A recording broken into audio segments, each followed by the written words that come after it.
तो hello everyone, कैसे हो आप सभी। मैं हूं आपकी दोस्त, आपकी मेंटोर और आपकी educator CS Mehndi Toshniwal and I welcome you all on today's class of share and share capital.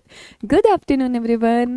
Good afternoon Anshu, Jyoti Tripathi, hello Stuti, good afternoon Harshita, good afternoon Piyush Anand. अच्छा, एक बार फटाफट से कंफर्मेशन दे दो, am I properly audible and visible. Good afternoon Shubham Awasthi.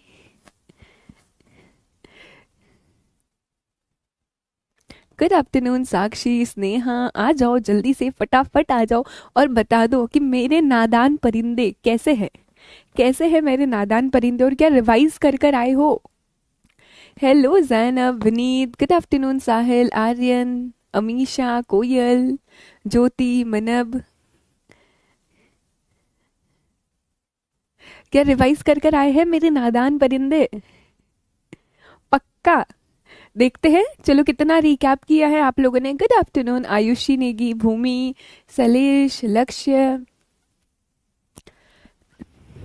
बहुत अच्छे हो, great great Sakshi. Good afternoon Arshit, Disha, Radhe Radhe Kamal. Good afternoon Ayesha. Sahil बोल रहे मैम स्काई में है। गुड आफ्टरनून परी। चलो चलो चलो चलो, आज का हमारा शेयर एंड शेयर कैपिटल वाली चैप्टर का लास्ट लेक्चर होने वाला है, दैट इज पार्ट 6। आज we are going to read the theory about this chapter, जो आपका लास्ट पार्ट है। And after the completion of this chapter, उसके बाद हम न्यूमेरिकल सॉल्व करने वाले हैं, because what I feel is एक बार हमारा थियोरिटिकल पोर्शन अच्छे से कंप्लीट हो जाएगा, उसके बाद इन पोर्शन से रिलेटेड जहाँ जहाँ से भी MCQs बन सकते हैं, प्रैक्टिकल क्वेश्चन बन सकते हैं, न्यूमेरिकल्स बन सकते हैं, वो सभी हम इसके नेक्स्ट लेक्चर में कवर करेंगे। Okay, I hope I am very clear. आज देख लेते हैं जरा रीकैप जो हमने लास्ट लेक्चर में पढ़ा था। सबसे पहला, circumstances prohibiting buyback. We all know section 68 buyback का है। सेक्शन 69 बोलता है अगर आप बायबैक फ्री रिजर्व में से कर रहे हो तो इक्वल अमाउंट कहाँ ट्रांसफर कर दो, कैपिटल रिडम्पशन रिजर्व में ट्रांसफर कर दो। सेक्शन 70 बोलता है सर्कमस्टांसेस प्रोहिबिटिंग बायबैक। इन सर्कमस्टांसेस में बायबैक नहीं हो सकता। किसके थ्रू बायबैक नहीं हो सकता? अपनी सब्सिडरी की कंपनी के थ्रू नहीं कर सकते, इन्वेस्टमेंट कंपनी के थ्रू नहीं कर सकते। अगर आपकी कंपनी ने कोई भी डिफॉल्ट किया है डिविडेंड में, रिडम्पशन ऑफ प्रेफरेंस शेयर्स में, डिपॉजिट के रीपेमेंट में, टर्म लोन के रीपेमेंट में, तो उस केस में बायबैक नहीं कर पाओगे। अच्छा, ये जो डिफॉल्ट था वो रेमेडी हो गया, वहां से 3 साल गुजर गए हैं, तो आप बायबैक कर सकते हो। अगर आपकी कंपनी ने financial statement, annual return comply नहीं किया, तो वो कंपनी बायबैक नहीं कर सकती है, राइट। आफ्टरवर्ड्स हमने देखा रिडक्शन ऑफ शेयर कैपिटल, ये क्या बोलते हैं, सेक्शन नंबर 66। जब भी रिडक्शन आएगा, रिडक्शन बहुत ही सीरियस मामला है, तो यहाँ पर बीच में आता है NCLT। और कौन सी कैपिटल रिड्यूस हो रही है? Issued capital. हमने कैसे याद किया था? IPS, issued capital, subscribed capital और पेड अप कैपिटल जब भी कम होगी उसे हम बोलते हैं रिडक्शन इन शेयर कैपिटल। यहाँ पे NCLT पिक्चर में आने वाला है। सबसे पहले कंपनी में जनरल मीटिंग बुलाओ, स्पेशल रेजोल्यूशन पास करो। जब जब स्पेशल रेजोल्यूशन पीछे पीछे MGT 14 आएगा आपका, ओके हमने MGT 14 फाइल कर दिया, ट्रिब्यूनल को अप्लाई करोगे। ट्रिब्यूनल क्या करेगा? चीख चीख के सबको स्कीम बता देगा कि सुनो सुनो, ये कंपनी अपना शेयर कैपिटल रिड्यूस करने जा रही है, क्या आपको कोई दिक्कत तो नहीं है। वो किससे रिप्रेजेंटेशन मांगेगा? ROC से, रीजनल डायरेक्टर से, क्रेडिटर से। उन्हें रिप्रेजेंटेशन देना है 3 मंथ्स में। अगर 3 महीने में कोई भी रिप्रेजेंटेशन नहीं आया तो हम मान लेंगे उन्हें कोई दिक्कत नहीं। क्रेडिटर्स का जो भी पैसा है वो या तो आप डिस्चार्ज कर दो, क्रेडिटर्स का पेमेंट सिक्योर कर लो, या फिर क्रेडिटर्स की कंसेंट ले लो कि उन्हें कोई भी दिक्कत नहीं है। अकाउंटिंग ट्रीटमेंट होना चाहिए एज पर सेक्शन 133। एंड फाइनली जो ऑर्डर की कॉपी है NCLT की, वो ROC के पास फाइल कर दो और आपकी कंपनी का शेयर कैपिटल रिड्यूस हो जाएगा, राइट। अच्छा, शेयर कैपिटल 2 तरह से रिड्यूस हो सकता है। सबसे पहले हमने देखा था क्या, आप आपके पार्टली पेड अप शेयर्स को ही फुल्ली पेड अप शेयर्स में कन्वर्ट कर लो, ठीक है। सेकेंडली हमने देखा अगर कंपनी ने पैसा ले लिया तो जो एक्सेस मनी वो पे बैक कर देगी शेयर होल्डर्स को। थर्ड, हम कैंसिल कर देंगे शेयर कैपिटल जो कि लॉस्ट हो चुकी है, जो कि अनरिप्रेजेंटेड है, उसे हम लॉस कर देंगे। थर्ड, हमने देखा डिमिनिशन ऑफ शेयर कैपिटल। खैर, डिमिनिशन ऑफ शेयर कैपिटल और रिडक्शन ऑफ शेयर कैपिटल दोनों अलग अलग है। डिमिनिशन ऑफ शेयर कैपिटल, कौन सी शेयर कैपिटल कम होती है? अनसब्सक्राइब्ड पोर्शन जो होता है वो आप कैंसिल करते हो, that is diminution of share capital. There are ways जहां पर आपका शेयर कैपिटल डिमिनिश हो सकता है. कौन से केसेस है? प्रेफरेंस शेयर से रिडीमेबल प्रेफरेंस शेयर्स आप उसको रिडीम कर रहे हो, आप यहाँ पर बायबैक कर रहे हो, आप फोर फीचर कर रहे हो, अनसब्सक्राइब्ड पोर्शन को कैंसिल कर रहे हो, ये सभी डिमिनिशन ऑफ शेयर कैपिटल में आने वाला है. अच्छा, दो ऐसे केसेस हैं जहाँ पे बिना ट्रिब्यूनल के अप्रूवल के शेयर कैपिटल रिड्यूस हो जाएगा. पहला, जब वो पर्सन खुद से शेयर सरेंडर कर रहा है. दूसरा, जब कंपनी उस शेयर्स को फोर फीचर कर रही है. ये चीज हमने देखी थी. लास्ट हम एक पार्ट पे गए, transferability of the shares. Private company तो रेस्ट्रिक्शंस, आप शेयर्स ट्रांसफर नहीं कर सकते हो, कुछ रेस्ट्रिक्शंस रहेंगे, लेकिन कभी ये रेस्ट्रिक्शंस एप्लीकेबल नहीं होंगे अगर लीगल रिप्रेजेंटेटिव को दे रहे हो, लीगल हायर को दे रहे हो, या फिर आपके पास जो राइट शेयर्स है उसको आप रिनाउंस कर रहे हो, तो ये रेस्ट्रिक्शन एप्लीकेबल नहीं होने वाला है. शेयर्स कैसे ट्रांसफर होते? दो पर्सन होंगे, ट्रांसफरर, ट्रांसफरी. ट्रांसफरर अपने शेयर्स ट्रांसफर करना चाहते हैं ट्रांसफरी को, कंपनी को एक इंस्ट्रूमेंट ऑफ ट्रांसफर देते हैं. कौन से फॉर्म में? फॉर्म SH4 में. वो form SH4 should be duly stamped, dated और एग्जीक्यूटेड होना चाहिए. ट्रांसफरर या ट्रांसफरी दोनों में से कोई भी पर्सन कंपनी को वो फॉर्म दे सकता है. कंपनी क्या करने वाली है? फिर ट्रांसफरी के नाम पे रजिस्टर कर देगी. ठीक है, लेकिन अगर शेयर्स पार्टली पेड अप है और ट्रांसफरर दे रहा है SH4, तो कंपनी बोले कि यार मुझे पैसा तो ट्रांसफरी से लेना है, तो अपने को रिस्क नहीं लेने का. कंपनी ट्रांसफरी को एक नोटिस देगी SH5 में कि ये जो शेयर्स तुम ले रहे हो these are partly paid up. Transferee have to give its NOC within 2 weeks के NOC देना कि मुझे कोई दिक्कत नहीं, मुझे पता है. एंड फाइनली कंपनी रजिस्टर कर देगी. अगर इंस्ट्रूमेंट ऑफ ट्रांसफर लॉस्ट हो जाता है किसी तरीके से और ट्रांसफरी वेट कर रहा है मेरे नाम पे रजिस्टर हो गया, नहीं होता है, ट्रांसफरी जाएगा कंपनी के पास, कंपनी को प्रूफ देगा कि मेरे नाम पे रजिस्टर्ड होना चाहिए, इंस्ट्रूमेंट ऑफ ट्रांसफर लॉस्ट हो गया, बट कंपनी क्या करेगी? एक इंडैमिनिटी बॉन्ड इशू कर देगी कि अगर कोई और आता है तो उसको फिर कॉम्पनसेट तुम यहाँ पर करने वाले हो. आफ्टरवर्ड्स हमने देखा था refusal to register the transfer of shares. क्या कंपनी रिफ्यूज कर सकती है कि हम शेयर्स ट्रांसफर आपने किया वो रजिस्टर नहीं कर रहे? कर सकती है. दो केसेस है, प्राइवेट कंपनी, पब्लिक कंपनी. मेरे साथ बोलना है, रिवाइज कर रहे हैं हम लोग. प्राइवेट कंपनी और पब्लिक कंपनी. प्राइवेट कंपनी में हमने क्या देखा था? 30-60. Public company 60-90. 30-60, 60-90. 30 में क्या है? अगर प्राइवेट कंपनी मना कर रही है कि हम नहीं रजिस्टर कर सकते हैं, तो जब से रिसिप्ट ऑफ नोटिस हुई है वहां से 30 डेज के अंदर आप अपील कर सकते हो NCLT पे. प्राइवेट कंपनी ना हाँ बोल रही है ना बोल रही है, तो उस केस में हम लोग अपील कर सकते हैं NCLT के पास 60 डेज के अंदर from the date of giving of instrument of transfer, जब से आपने इंस्ट्रूमेंट ऑफ ट्रांसफर दिया. पब्लिक कंपनी के केस में 60 डेज, अगर रिसिप्ट ऑफ नोटिस आ गया, उन्होंने मना कर दिया, अगर वो ना हाँ बोल रहे ना बोल रहे, तो 90 डेज के अंदर from the date of sending instrument of transfer.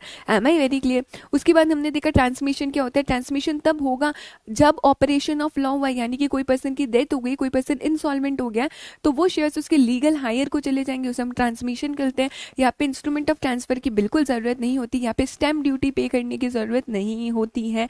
Afterwards हमने देखा फॉल्स ट्रांसफर. फॉल्स ट्रांसफर मतलब क्या है? किसी के फेक सिग्नेचर करके आपने ट्रांसफर कर लिया. जो भी फॉल्स ट्रांसफर होगा उसके कॉन्सिक्वेंसेस क्या? It will be considered as null and void. Original owner जो है वही कंटिन्यू रहेगा, ओनर बना रहेगा.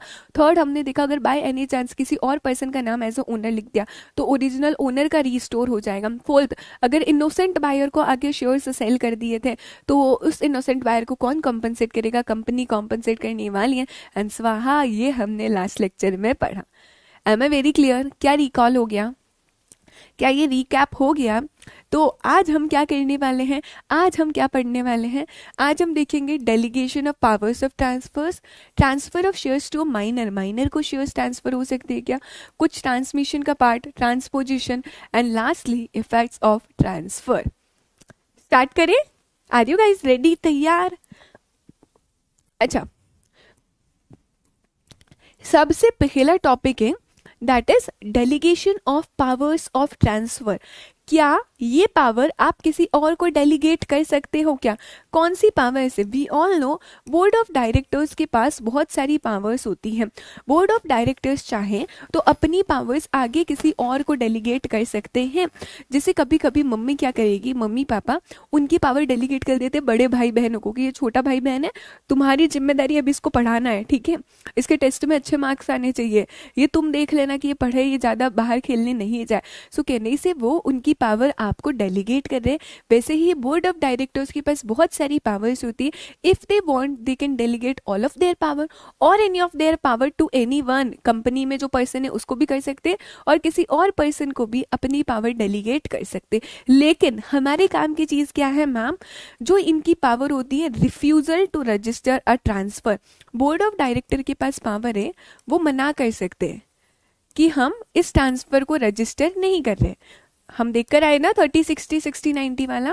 Board of directors have a power, वो रिफ्यूज कर सकते टू रजिस्टर अ ट्रांसफर. ये वाली जो पावर है ये बोर्ड ऑफ डायरेक्टर्स किसी को भी डेलीगेट नहीं कर सकते, किसी भी कमिटी को, किसी भी पर्सन को डेलीगेट नहीं कर सकते. ये पावर्स बोर्ड ऑफ डायरेक्टर्स की अपनी है, वो खुद ही एक्सरसाइज करेंगे. So in case of refusal to register a transfer, directors are required to exercise their discretion. Hence ये पावर बोर्ड ऑफ डायरेक्टर्स की डेलीगेट नहीं हो सकती है, वो किसी को ट्रांसफर नहीं कर सकते हैं. Am I very clear? एक सेकंड दीजिए, आपकी चैट्स नहीं दिख रही है मुझे. गौरव शर्मा, अगर आज आपकी पहली क्लास है तो आप प्लीज बेटा शेयर एंड शेयर कैपिटल का फर्स्ट से लेक्चर देखो, तभी आपको समझ आएगा. यस गरिमा, हाँ जी, यहां तक हमें क्लियर हो गया. इसको और अच्छे से समझने के लिए we are going to see some of the case laws जो आपके मॉड्यूल के अंदर ही गिवन थे. अभी बहुत ही सिंपल सिंपल से केस लॉज है, you only need to know the conclusion. यहां पर सबसे पहला केस लॉ क्या बोलता है, डायरेक्टर्स ने मना कर दिया. डायरेक्टर ने, एक पर्सन जो था, डायरेक्टर ने उसका शेयर्स को रजिस्टर करने से, उसका ट्रांसफर ऑफ शेयर्स को रजिस्टर करने से मना कर दिया, क्योंकि उन्हें लगा ये पर्सन अगर हमारी कंपनी में मेंबर बन गया तो ये जनरल मीटिंग में आएगा और जनरल मीटिंग में आके बहुत ज्यादा हल्ला करने वाला है, बहुत ज्यादा न्यूसेंस क्रिएट करने वाला है, इसलिए हम इसके नाम पर शेयर्स रजिस्टर नहीं कर रहे. डायरेक्टर्स क्या बोले कि ए ने, लेट्स अज्यूम ए ने बी के नाम पे शेयर्स ट्रांसफर किए. अभी बी ने कहा कि सुनो सुनो कंपनी, मेरे नाम पे शेयर्स रजिस्टर कर दो. ये जो डायरेक्टर्स थे उन्होंने मना कर दिया कि बी अगर हमारी कंपनी में आ गया, जनरल मीटिंग में आ गया, तो बहुत ही न्यूसेंस क्रिएट करने वाला है, इसलिए हम इसके नाम पर शेयर्स रजिस्टर नहीं कर रहे. क्या तुम्हें लगता है वैलिड ग्राउंड है? नहीं दीदी, बिल्कुल भी वैलिड ग्राउंड नहीं. यस, यही डिसीजन आया गया था. It is not a valid reason. Directors सिर्फ इस ग्राउंड पे बी के नाम पे शेयर्स रजिस्टर करने से मना नहीं कर सकते, क्योंकि डायरेक्टर्स को लगता है कि ये पर्सन न्यूसेंस क्रिएट करेगा. So refusal to register the share transfer on the suspicions that the employee, if admitted as a member, will attend general meeting and may create a nuisance is not a valid reason. Am I very clear? बहुत simple सी बात है. Secondly बोला गया है, एक person था जिसको लगता है कि यार ये कंपनी सही से चल नहीं पा रही है, सो ही ट्राइड कि कंपनी को वाइंड अप करवा दे. वाइंड अप करवा दे मतलब कंपनी को क्लोज करवा दे. उसने एक बार दो बार ट्राई किया था, ठीक है, लेकिन कंपनी वाइंड अप नहीं हुई. अभी वो पर्सन, अभी क्या हो रहा है, वो पर्सन शेयर्स अपने नाम पे रजिस्टर करना चाह रहा है. लेट्स अज्यूम क्यों वो पर्सन है जिसने ट्राई किया था कि हम कंपनी को वाइंड अप करवा दें यहाँ पर, बट कंपनी वाइंड अप नहीं हुई. अभी पी ने अपने शेयर्स ट्रांसफर किए. क्यों गौर, क्यों अपने नाम पर शेयर्स रजिस्टर कराना चाहता है, लेकिन अगेन डायरेक्टर ने मना कर दिया कि ये पर्सन, ये इंसान तो हमारी कंपनी को बंद करने की कोशिश कर रहा था, तो अब इसके नाम पर हम शेयर्स रजिस्टर नहीं करेंगे. Again it is not a valid ground. आप इस ग्राउंड पे किसी पर्सन को मना नहीं कर सकते हो उसके शेयर्स को रजिस्टर करने से. So you can see the mere attempt of a person to wind up a company more than once cannot be a ground for refusing to register the transfer by directors. क्या ये दोनों point clear हुए? पहले point में हमने क्या देखा है, पहले पॉइंट में हमने ये देखा है कि ये जो पर्सन है, डायरेक्टर को लगता है ये पर्सन अगर जनरल मीटिंग में आ गया है तो ये पर्सन न्यूसेंस क्रिएट करने वाला है, राइट. सेकंड पॉइंट में हम देख रहे हैं यहाँ पर अगर किसी पर्सन ने ट्राई किया था वाइंड अप करने के लिए और वो पर्सन अभी मेंबर बनना चाह रहा है, तो आप उसको मना नहीं कर सकते हो to register the transfer. Third चीज यहाँ पर बोली है, डायरेक्टर्स के पास पावर है, वो मना कर सकते हैं अगर वो आर्टिकल्स में लिखा है, ये डायरेक्टर्स की डिस्क्रिशनरी पावर है। जब भी डायरेक्टर ये पावर एक्सरसाइज कर रहे हैं कि इस पर्सन का रजिस्ट्रेशन नहीं होना चाहिए, डायरेक्टर्स को एक्सरसाइज करना है on the basis of good faith, एकदम सही इंटेंशन से, कंपनी के बेनिफिट के लिए उन्हें एक्सरसाइज यहाँ पर करना पड़ेगा। तो ये पावर्स का यूज कर रहे हो तो तरीके से करना, गुड फेथ में करना, कंपनी के बेनिफिट में करना रहेगा। ये तीनों केस लॉस डन है हमारे। और 2 केस लॉस देख लेंगे हम लोग। इस केस में क्या हुआ था, ध्यान से समझना। फॉर एग्जाम्पल समझो एक कंपनी है हमारी ABC और एक कंपनी है PQR, ठीक है। ये दोनों जो कंपनीज है, they both companies are rivals. Rivals मतलब क्या, ये दोनों ही कंपनी कॉम्पिटिटर्स है, ये दोनों ही कंपनी कॉम्पिटिटर्स है। अभी ABC, ये ABC कंपनी PQR लिमिटेड में शेयर्स खरीदना चाह रही है, शेयर्स अपने नाम पर रजिस्टर करना चाह रही है। किसी ने ट्रांसफर किए होंगे, ये अपने नाम पर शेयर्स रजिस्टर करना चाह रही है, पर PQR ने मना कर दिया कि नहीं नहीं, हम तुम्हारे नाम पर शेयर्स रजिस्टर नहीं करेंगे।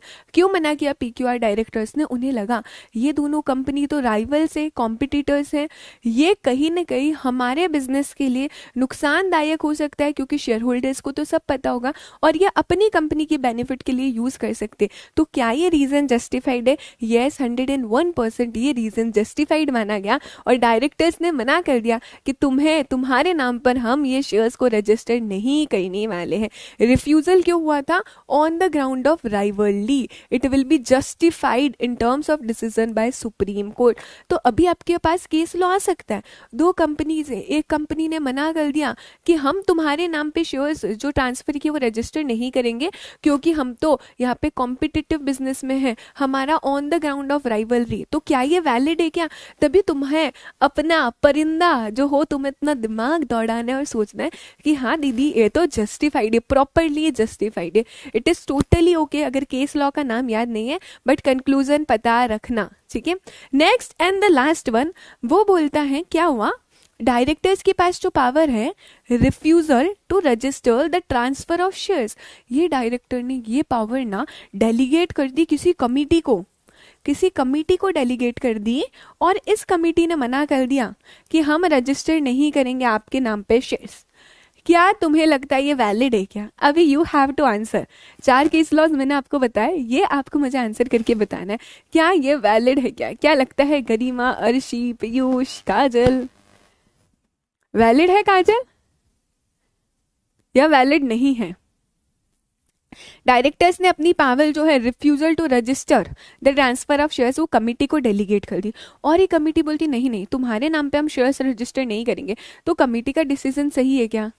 कमिटी का डिसीजन सही नहीं है। परफेक्ट अर्शी, लक्ष्य, साक्षी, ज्योति, कोयल, कुश, भूमि, साहिबा, आयशा, गरिमा, विशेष, राज, एकदम परफेक्ट, क्योंकि हमने पहले ही देख लिया बोर्ड ऑफ डायरेक्टर्स अपनी ये पावर किसी को डेलीगेट नहीं कर सकती, और अगर उन्होंने कर दी और कमिटी ने मना कर दिया तो वो हम नहीं मानेंगे। It is not a valid and legal decision. क्या ये समझ में आया? क्योंकि ट्रांसफर कमेटी के डिसीजन को हम नहीं मानेंगे, डेलीगेशन तो हो ही नहीं सकता है। इजी पीजी केस लॉस थे।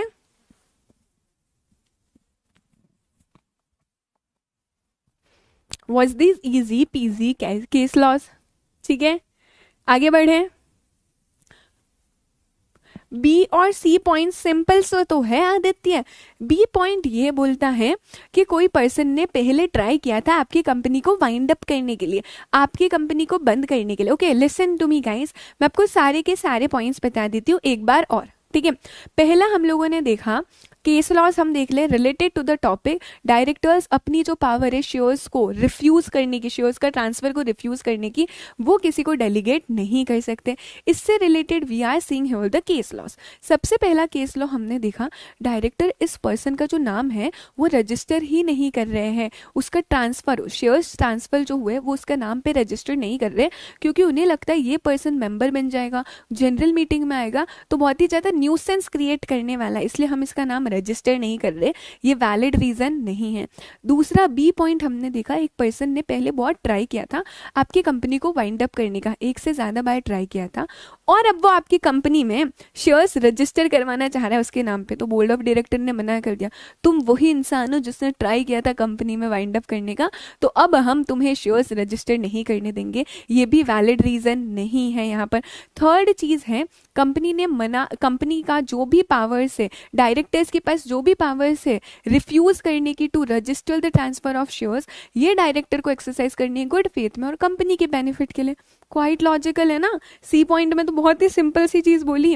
नेक्स्ट पॉइंट बोलता है अगर दो बिजनेस कंपटीशन में है, राइवलरी है, ठीक है, सेम लाइन ऑफ बिजनेस है और ये वाला बिजनेस इस कंपनी में शेयर होल्डर बनना चाहता है यहाँ पर, इन दैट केस हम उसे बोलेंगे नहीं भाई नहीं, आप यहाँ पर नहीं बन सकते कि हो सकता है वहां पर आपकी कंपनी को थोड़ा सा डिसएडवांटेज हो। लास्ट पॉइंट बहुत ही सिंपल सा बोलता है डायरेक्टर्स ने अपनी जो पावर थी to refuse the register the transfer of shares, वो किसी कमिटी को ट्रांसफर कर दी और कमिटी ने मना कर दिया कि तुम्हारे नाम पे शेयर्स ट्रांसफर नहीं होंगे। So the thing is that ये वैलिड ही नहीं है, ये लीगल ही नहीं है। डायरेक्टर्स अपनी पावर किसी को डेलीगेट नहीं कर सकते हैं। आई hope I am very clear guys. Next है आपका रिजेक्टेड डॉक्यूमेंट्स, तो इसको मैं आपको शॉर्ट में समझाती हूँ।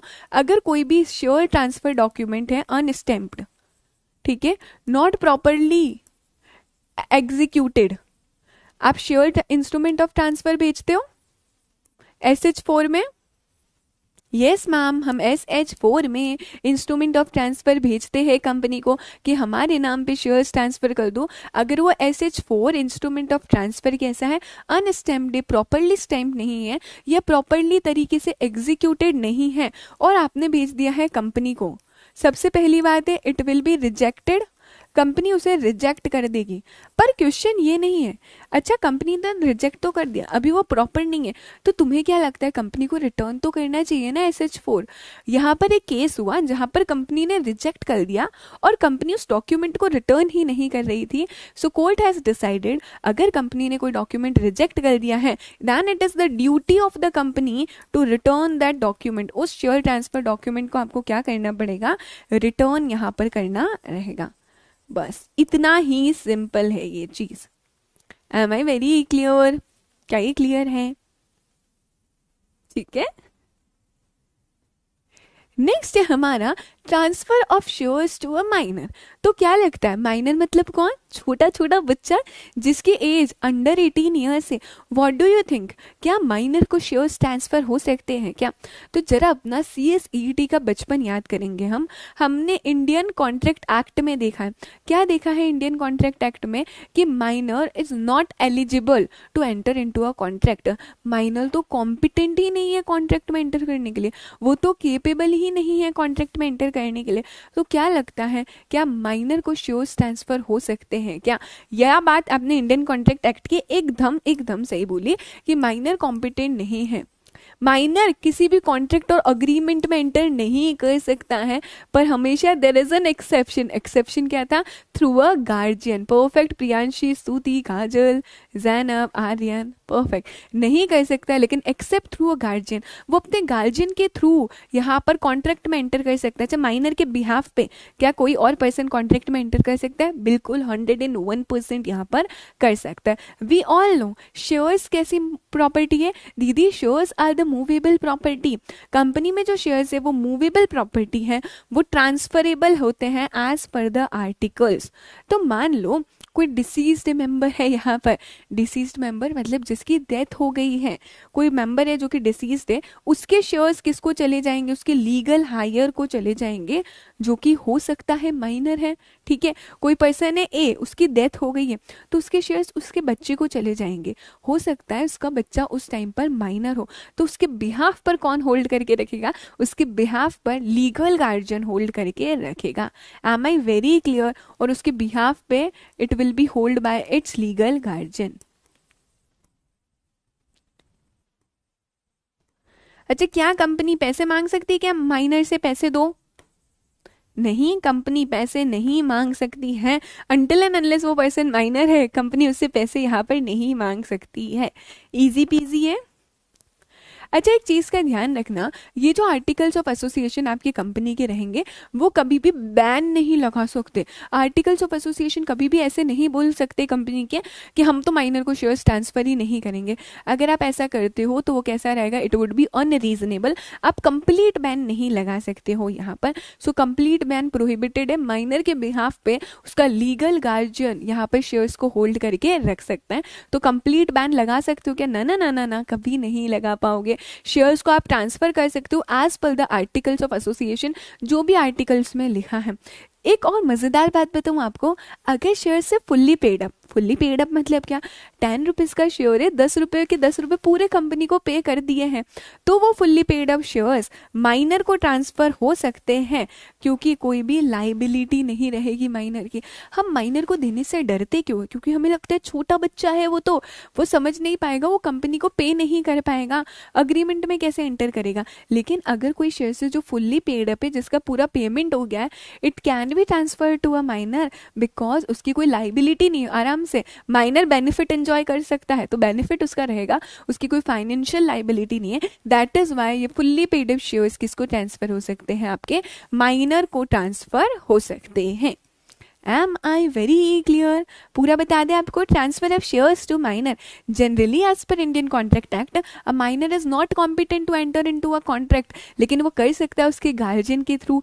सेकेंडली हमने क्या देखा, आर्टिकल्स कभी भी कंप्लीट बैन नहीं लगा सकते हैं यहाँ पर। माइनर के पास शेयर्स ट्रांसफर हो सकते हैं। अगर कोई मेंबर डिसीज्ड है तो उसके शेयर्स कहाँ चले जाएंगे, उसके माइनर बच्चे के पास जा सकते हैं, राइट। और अगर कोई फुल्ली पेड अप शेयर्स है तो वो माइनर के नाम पे ट्रांसफर हो सकते, आज there is no financial liability, आपको कुछ भी पे करने का नहीं रहने वाला है। क्या हुआ बच्चा, स्पीड फास्ट लग रही है क्या? I think I am going moderate. Yes Bhumi Lodhi, एकदम परफेक्ट। ठीक है, ट्रांसमिशन देख लेते हैं। वैसे हम ट्रांसमिशन देख कर आए हैं। ट्रांसमिशन क्या होता है, अगर किसी पर्सन की डेथ हो गई है या कोई पर्सन इंसॉल्वेंट हो गया तो उसका शेयर उसके लीगल हायर के पास चला जाएगा।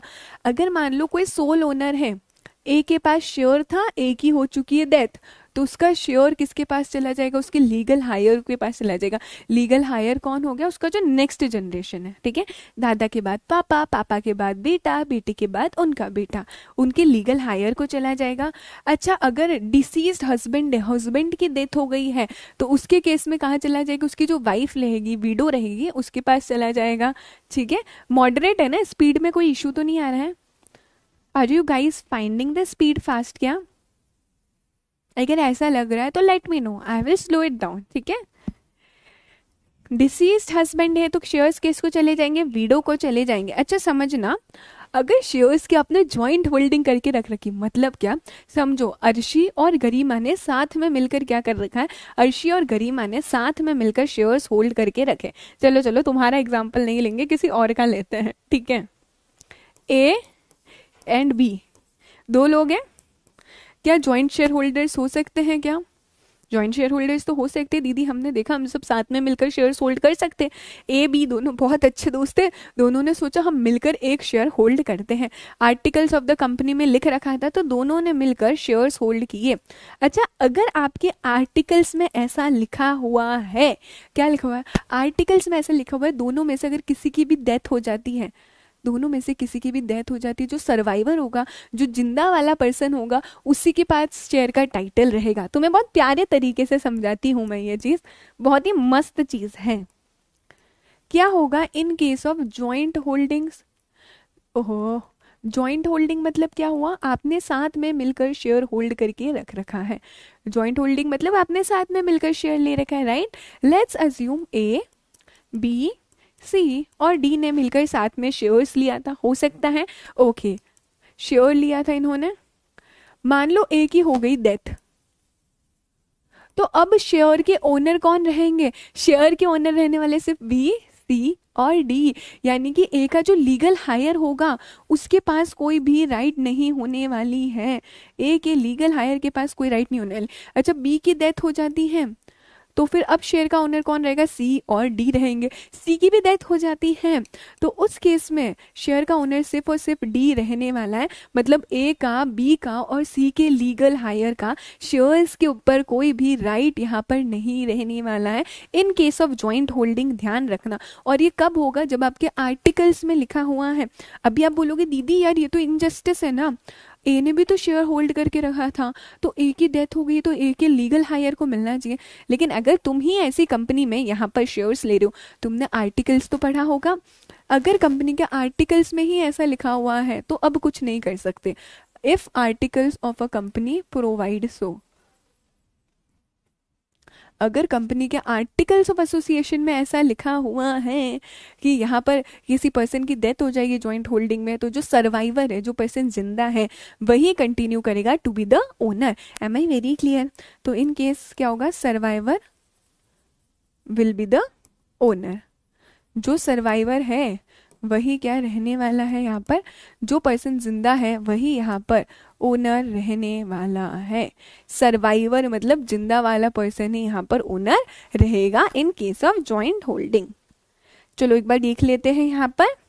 In case some shares are registered in joint names and articles of a company provide that the survivor shall be the only person to be recognized by the company as having any title to their share, तो survivor के पास ही सारी की सारी right यहाँ पर रहेगी। मैं और इस पॉइंट को डिटेल में आपको बताऊंगी, वैसे मैंने अभी आपको कॉन्सेप्ट समझे दिया। Let's see the explanation part है। सर्वाइवर के पास क्या राइट है, सर्वाइवर मतलब वो पर्सन जो जिंदा है, सिर्फ उसी के पास राइट है शेयर्स के लिए, holding the title to the shares. Company मना कर सकती है किसी और के नाम पर शेयर्स रजिस्टर करने से। अच्छा मेरी बात सुनो, ए बी सी और डी, ठीक है, ये 4 लोग थे, ए की डेथ हो गई है तो कौन ओनर है यहाँ पे, जो सर्वाइवर है, यानी कि मैम बी सी और डी है। ए का जो लीगल हायर है वो आता है और कंपनी को बोलते हैं कंपनी मेरे नाम पे रजिस्टर कर दो, मैं अगला लीगल हायर हूँ। तो कंपनी मना कर सकती है यहाँ पर, क्योंकि साफ साफ हमारे आर्टिकल्स में लिखा है only and only the survivor will be the registered owner. Clear है ये? तो ये मना कर सकता है। प्रॉपर इंस्ट्रूमेंट चाहिए होगा ट्रांसफर के लिए, अगर आप ट्रांसफर करना चाहते हो। ऑटोमेटिकली यहाँ पर कभी भी ट्रांसफर नहीं होता है, ठीक है। मान लो अभी नॉर्मल केसेस है, आपके आर्टिकल्स में कुछ भी नहीं लिखा हुआ है। अगर आर्टिकल्स में कुछ भी नहीं लिखा हुआ है तो ए का जो लीगल हायर होगा उसके पास पूरी पूरी राइट होगी, लेकिन उसे भी एक डॉक्यूमेंट लाना होता है, उसे भी बताना होता है कंपनी को, कंपनी सुनो ए की डेथ हो गई है, अभी मैं इसका लीगल हायर हूँ, मेरे नाम पर शेयर्स आप सारे के सारे ट्रांसफर कर दोगे, ठीक है। ऑटोमेटिकली कंपनी को सपना नहीं आएगा ए की डेथ हो गई तो उसके लीगल हायर के नाम पर आप ट्रांसफर कर दोगे, नहीं। यहाँ पर क्या होने वाला है, जो पर्सन लीगल हायर है वो जाएगा, कंपनी को बताएगा, कंपनी को रिक्वेस्ट करेगा एंड देन कंपनी उसके लीगल हायर के नाम पे रजिस्टर कर देगी।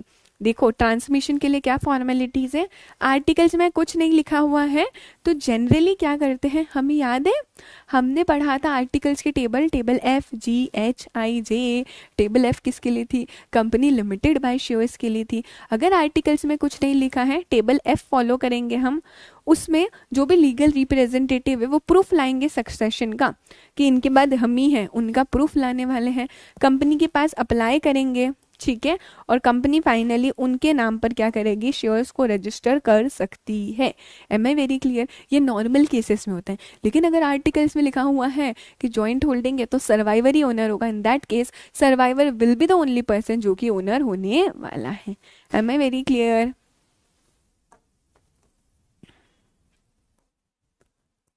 क्या यहाँ तक क्लियर है बच्चा लोग? Yes Aditya perfect. तो हमने ट्रांसमिशन को एक बार और देख लिया, अभी एक और टर्म हम देखने वाले, दैट इज ट्रांसपोजिशन। अभी ट्रांसपोजिशन क्या होते हैं, वी हैव सीन ट्रांसफर क्या होता है, ट्रांसमिशन क्या होता है, अभी देखते हैं ट्रांसपोजिशन क्या होता है। अच्छा तुम्हें पता है जॉइंट शेयर होल्डर्स होते हैं, अगर जॉइंट शेयर होल्डर्स होंगे तो उनका नाम लिखा होगा। लेट्स अज्यूम यहाँ पर ज्योति और प्रियांशी क्या कर रहे हैं, ज्योति और प्रियांशी साथ में मिलकर शेयर्स होल्ड कर रहे हैं और नाम लिखा हुआ है कंपनी की बुक्स में ज्योति एंड प्रियांशी का, ये दोनों क्या है, ज्वाइंट शेयर होल्डर्स है। अभी प्रियांशी चाहती कि यार आगे मेरा नाम हो, ज्योति का नाम नहीं हो, प्रियांशी एंड ज्योति ऐसा लिखा हो।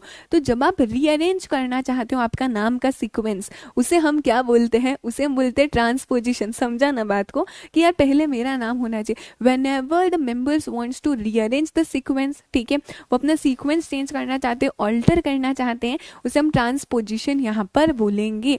रीअरेंज करना चाहते हो आपका ऑर्डर ऑफ नेम कंपनी के रजिस्टर ऑफ मेंबर्स में, तो उसे हम ट्रांसपोजिशन बोलेंगे। तो दिमाग में क्वेश्चन आना चाहिए, दीदी आखिरकार आप रीअरेंज करना क्यों चाहते हो, मतलब इससे बेनिफिट क्या मिलने वाला है। तो हमेशा जब भी जॉइंट शेयर होल्डिंग होती है, लॉजिकली समझना ऐसा क्यों हो रहा है। मैंने हमेशा बोला वाई लगाओ, ऐसा क्यों हो रहा है। यहाँ पर जब भी जॉइंट शेयर होल्डिंग होगी, जिसका नाम पहले लिखा हुआ होगा ना, उस पर्सन को ही वोट करने का राइट होता है, उस पर्सन को ही डिविडेंड मिलते हैं, उस पर्सन को ही कंपनी का नोटिस मिलता है, उस पर्सन को ही बोर्ड मीटिंग का या फिर आपका जो भी चीज़ हो रहा है उसका नोटिस मिलता है। इसलिए तो हमेशा पहले वाले पर्सन को प्रायोरिटी दी जाएगी। तो कोई जॉइंट शेयर होल्डर्स चाहते नहीं नाम रिवर्स हो जाए, तो इसके लिए ट्रांसपोजिशन हो सकता है। क्या ये क्लियर है। तो ट्रांसपोजिशन की रिक्वेस्ट आप भेज लोगे बोर्ड ऑफ डायरेक्टर्स को यहाँ पर, कि हम चाहते हैं पहले प्रियांशी का नाम आए फिर ज्योति का नाम यहाँ पर आएगा। क्या लगता है तुम्हें यहाँ पे शेयर्स ट्रांसफर हो रहे हैं क्या। अभी थोड़ा सा मेरा क्वेश्चन समझो, क्या यहाँ पे शेयर्स ट्रांसफर हो रहे हैं। तो क्या यहाँ पे SH4 एग्जीक्यूट होगा क्या, जो इंस्ट्रूमेंट ऑफ ट्रांसफर हमने देखा था, क्या वो एग्जीक्यूट होगा क्या, येस और नो। क्या यहाँ पे SH4 जाएगा क्या, क्या लगता है, क्या कहता है तुम्हारा नादान सा दिमाग।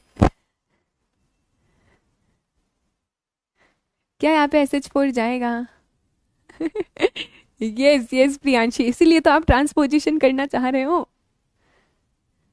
You will be considered as joint owner, ये नहीं जाएगा। परफेक्ट जैनब, ज्योति त्रिपाठी नहीं जाएगा, क्योंकि यहाँ पे कोई इंस्ट्रूमेंट ऑफ ट्रांसफर इसलिए नहीं जाएगा, शेयर्स कभी भी ट्रांसफर नहीं हो रहे यहाँ पे।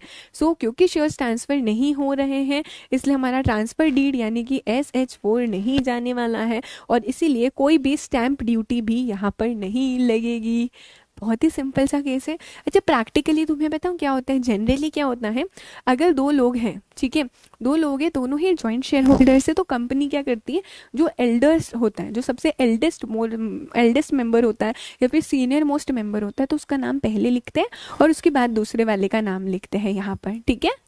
ये जनरल प्रैक्टिकल केसेस में होता है। फॉर एग्जाम्पल जो पर्सन बड़ा है उसका नाम पहले आएगा और सेकेंडली उसके बाद वाले पर्सन का नाम आएगा। गरिमा ऐसा नहीं होगा इस केस में, फिर क्या कर सकते हो आप, स्प्लिट कर दो, ठीक है, अलग अलग ओनर्स हो जाओ उस केस में, या किसी एक पर्सन को ट्रांसफर कर दो। ठीक है। अच्छा अब बहुत ही प्यारी सी चीज बताती हूँ तुम्हें मैं, ये इधर देखो मेरा नाम ही गलत आ गया। डन। तुम्हें क्या ये पता है, ये है हमारी तुम्हारी सबकी प्यारी गोलमाल लिमिटेड। गोलमाल लिमिटेड ना बहुत बड़ी कंपनी, कोई छोटी मोटी कंपनी नहीं है। तो क्या लगता है गोलमाल लिमिटेड में बहुत सारे मेंबर्स होंगे यहाँ पे। ओके दीदी, गोलमाल लिमिटेड एक रजिस्टर मेंटेन करके रखती है। अभी समझना सभी के सभी शेयर्स कौन से फॉर्म में, डीमटेरियलाइज्ड फॉर्म में है, डीमेट फॉर्म में है यहाँ पर हमारे शेयर्स। तो ये कंपनी एक अग्रीमेंट करती है, किसके साथ अग्रीमेंट करती है, डिपॉजिटरी के साथ अग्रीमेंट करती है। सिर्फ और सिर्फ इंडिया में दो डिपॉजिटरी हैं, जो कि है आपके CDSL और NSDL। हालांकि इनके बारे में आप बहुत ज़्यादा डिटेल में पढ़ने वाले हो ग्रुप नंबर 2 CMSL में, या हो सकता है आपने पढ़ भी लिया हो। तो ये कंपनी एक अग्रीमेंट करती है डिपॉजिटरी के साथ, और ये डिपॉजिटरी आगे जाते हैं और एक एजेंट के थ्रू क्या करते हैं, एक एजेंट के थ्रू यहाँ पर मेंबर बहुत सारे लोगों को, बहुत सारी पब्लिक को शेयर्स दे देते हैं। ठीक है, मेरा प्रोसीजर समझाने का रीजन ये है, कंपनी एक रजिस्टर बनाती है, रजिस्टर ऑफ मेंबर्स का, राइट। कंपनी का जो रजिस्टर होता है उसमें नाम किसका लिखा होता है? कंपनी के रजिस्टर में हमेशा नाम लिखा होता है डिपॉजिटरी का। अगर कंपनी ने अग्रीमेंट कर रखा है शेयर्स का सीडीएसएल के साथ तो उनका नाम लिखा होगा, और एनएसडीएल के साथ कर रखा है तो उनका नाम लिखा होगा, ठीक है। तो कंपनी के रजिस्टर ऑफ मेंबर्स में हमेशा किसका नाम लिखा होगा? डिपॉजिटरी का, या तो सीडीएसएल का या एनएसडीएल का। हम समझते हैं हमारे लिए हमने अग्रीमेंट किया सीडीएसएल के साथ, तो रजिस्टर ऑफ मेंबर्स में किसने शेयर्स लिए, किसका नाम लिखा होगा? सिर्फ और सिर्फ सीडीएसएल का नाम लिखा होगा। दीदी तो हम हमारे जैसा आम लोगों का नाम कहाँ लिखा होगा? ये जो डिपॉजिटरी है, ये डिपॉजिटरी भी एक रजिस्टर मेंटेन करता है और इसके रजिस्टर में आपका नाम लिखा होता है। फॉर एग्जाम्पल मेहंदी ने शेयर्स लिए हैं, उसके बाद अर्शी को चले गए, उसके बाद गरिमा को चले गए हैं, फिर पीयूष को चले गए हैं, फिर साहिल को चले गए। ये सारे नाम किसके लिखे होते हैं? आपके डिपॉजिटरी के रजिस्टर के अंदर लिखे हुए होते हैं। अभी एक बार अर्शी 2 मिनट पहले प्रोसेस समझ लो, सब बता दी, सब बताऊंगी मैं यहाँ पर आपको, राइट। अभी ये जो ओनर है इन्हें बोला जाता है रजिस्टर्ड ओनर। इन्हें क्या बोला जाता है यहाँ पर? Registered owner. जिसका नाम कंपनी के रजिस्टर में एंटर है उसे बोला जाता है रजिस्टर्ड ओनर, और जिनका नाम डिपॉजिटरी के रजिस्टर में है इन्हें बोला जाता है बेनिफिशियल ओनर। अभी मेरा क्वेश्चन है, कंपनी के रजिस्टर में आपका नाम नहीं है, नाम तो डिपॉजिटरी का है, ठीक है। डिपॉजिटरी के रजिस्टर में आपका नाम है, तो वोट करने का राइट किसको मिलेगा? डिपॉजिटरी को मिलेगा या तुमको मिलेगा? तुमको मिलने वाला है। बेनिफिशियल ओनर को सारे राइट्स मिलने वाले हैं, वोट करने का राइट, डिविडेंड का राइट मिल जाएगा आपको, नोटिस मिल जाएंगे आपको, फाइनेंशियल स्टेटमेंट्स मिल जाएंगे। सो बेनिफिशियल ओनर्स को सारे राइट मिलने वाले। The thing is only that यहाँ पर ये जो रजिस्टर बनेगा, यहाँ पर ये जो रजिस्टर, इसे कौन मेंटेन करने वाला है? ओहो, नहीं, हमेशा ऐसे ही होता है। खैर, ये रजिस्टर को कंपनी मेंटेन करने वाली, जिसमें रजिस्टर्ड मेंबर होंगे, रजिस्टर्ड ओनर बोलते हैं इनको, और ये डिपॉजिटरी एक रजिस्टर मेंटेन करेंगे जिसमें बेनिफिशियल ओनर्स होंगे। क्या ये क्लियर है? तो कंपनी के बुक्स में हमेशा रजिस्टर्ड ओनर कौन रहेगा? या तो एनएसडीएल या CDSL. Am I very very clear? समझ आया ये? आप सीएमएसएल में और डिटेल में देखोगे खैर इसे।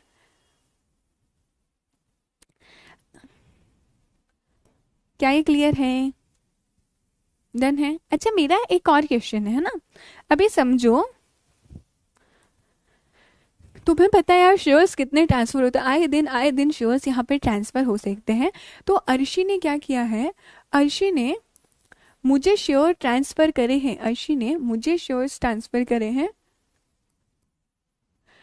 अभी कंपनी के लिए ओनर कौन है? कंपनी के लिए ओनर है अर्शी।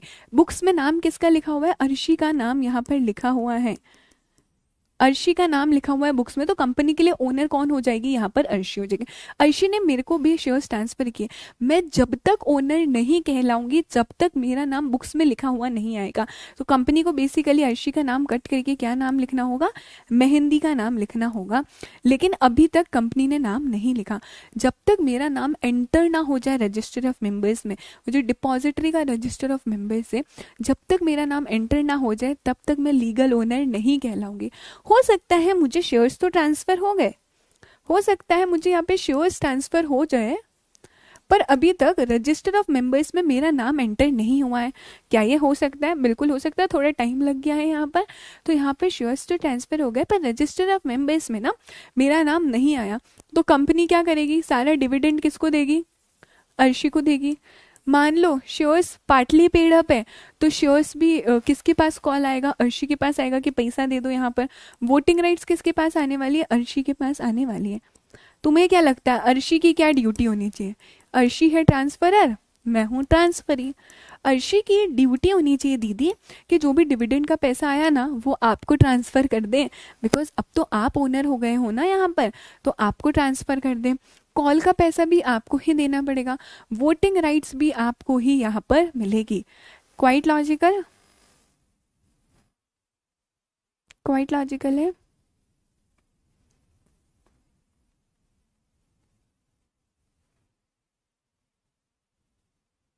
आशुतोष, कंपनी के पास कंपनी के बुक्स में ना रजिस्टर्ड होता है आपके डिपॉजिटरी का नाम, ठीक है।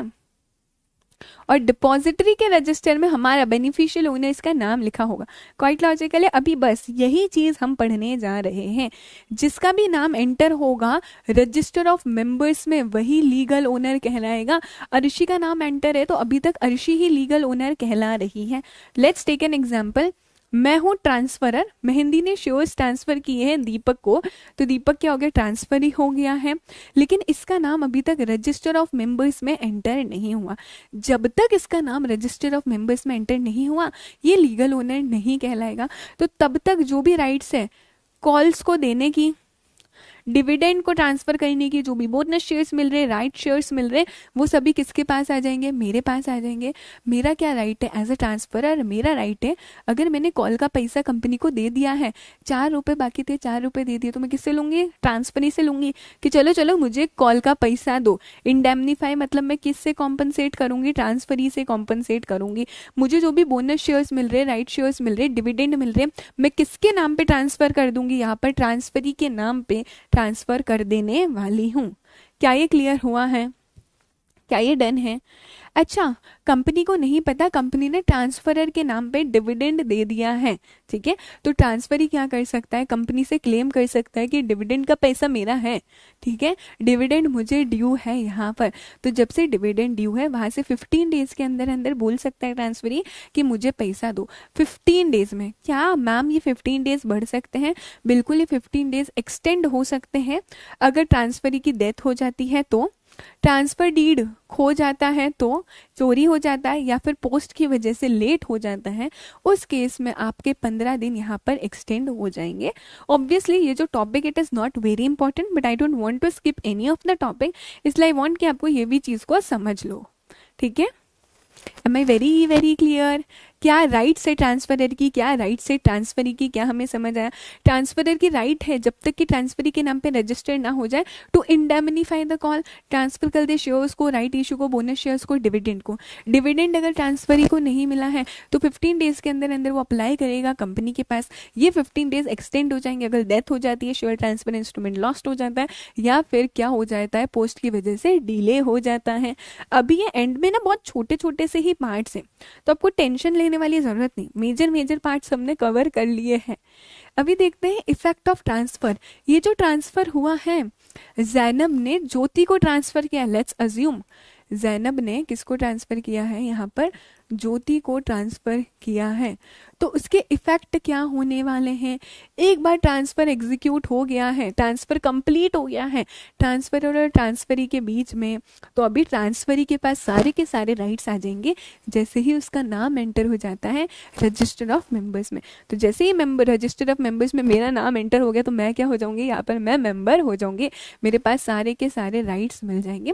ध्यान रखना ट्रांसफरी को कभी भी अलग से एप्लीकेशन देने की जरूरत नहीं है कि सुनो सुनो कंपनी मेरा नाम रजिस्टर ऑफ मेंबर्स में एंटर करो, आपको जरूरत नहीं रहेगी, ठीक है। हमेशा आप as a person will directly communicate to the company, आपको ऐसा नहीं करना है। जैसे ही आपने SH4 भेजा कंपनी को, आपका नाम ऑटोमेटिकली रजिस्टर ऑफ मेंबर्स में आ जाएगा। सो कोई भी फर्दर एप्लीकेशन देने की जरूरत नहीं है for having the name of transferee entered in the register of members. Register of members में नाम एंटर करने के लिए अलग से एप्लीकेशन नहीं देनी है। मेरा है ना एक बहुत ही बड़ा सा डाउट है और उस डाउट को तुम दूर करोगे, समझना। जैनब ज्योति को शेयर्स ट्रांसफर करना चाहती है फ्री ऑफ कॉस्ट में, फ्री ऑफ कॉस्ट में। जैनब ने जब गोलमाल लिमिटेड के शेयर्स लिए थे तब उसने पैसे दे दिए थे, मान लो गोलमाल लिमिटेड के शेयर्स है जैनब ने खरीदे थे तब वो उसने 100 रुपीज दे दिए थे, ठीक है, डन हो गया था। अभी जैनब ज्योति को फ्री ऑफ कॉस्ट में शेयर्स ट्रांसफर करना चाहते हैं तो कंपनी ने मना कर दिया, नहीं नहीं नहीं कर सकते क्योंकि फ्री ऑफ कॉस्ट है। क्या तुम्हें लगता है क्या ये सही ग्राउंड है, क्या कंपनी ने मना कर दिया कि शेयर्स हम रजिस्टर ही नहीं करेंगे ज्योति के नाम पे क्योंकि ये फ्री ऑफ कॉस्ट है। व्हाट डू यू थिंक, क्या लगता है।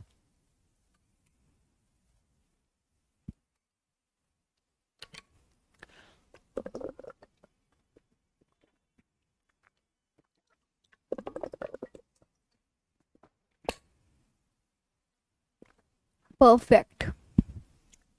सी कंपनी मना नहीं कर सकती। कंपनी को क्या मतलब, कंपनी को तो अपने शेयर्स का पैसा मिल गया, कंपनी को तो 100 रुपीज मिल गए थे, तो कंपनी रिफ्यूज नहीं कर सकती है to register the transfer of shares to Jyoti इस ग्राउंड पे कि विदाउट कंसिडरेशन यहाँ पर था, ये इनका ट्रांसफर और ट्रांसफरी का मैटर है, कंपनी को तो कंपनी के पैसे मिल गए, so company can not refuse to register the transfer of shares. Great guys, awesome, अरे बहुत ही बढ़िया आंसर्स दे रहे हो आप लोग। अच्छा, कोई भी ऑब्जेक्शन अगर कंपनी करती इनएडिक्वेट कंसिडरेशन के लिए, तो वो कौन कंपनी कर सकती है क्या? नहीं नहीं नहीं, इनएडिक्वेट, इनएडिक्वेट मतलब ये कंसिडरेशन सही नहीं है, तुम 60 रुपीज में क्यों बेच रहे हो, ये कंसिडरेशन सही नहीं है, जो भी होता है वो कंपनी नहीं कर सकती, वो सिर्फ और सिर्फ ट्रांसफरर कर सकता है। जैनब बोल सकती है कि नहीं मैं बेचूंगी तो 110 में ही बेचूंगी, उससे कम में नहीं बेचूंगी, वो इनएडिक्वेट रहेगा। सो ट्रांसफरर बोल सकता है इनएडिक्वेट कंसिडरेशन है, लेकिन कंपनी ऐसा नहीं बोल सकती है। जो भी ऑब्जेक्शन होगा इनएडिक्वेट कंसिडरेशन के लिए कौन कर सकता है? ट्रांसफरर कर सकता है, कंपनी नहीं कर सकती है। स्पेशली जब कंपनी को कंपनी के पैसे मिल गए हैं, जब कंपनी को फुल्ली पेड अप शेयर्स है, 100 रुपीज का फुल्ली पेड अप शेयर्स है, तब तो कंपनी कुछ भी यहाँ पर नहीं बोल पाएगी। Am I very very clear? क्या यहाँ तक क्लियर है? कोई भी डाउट है तो let me know. Yes Aryan?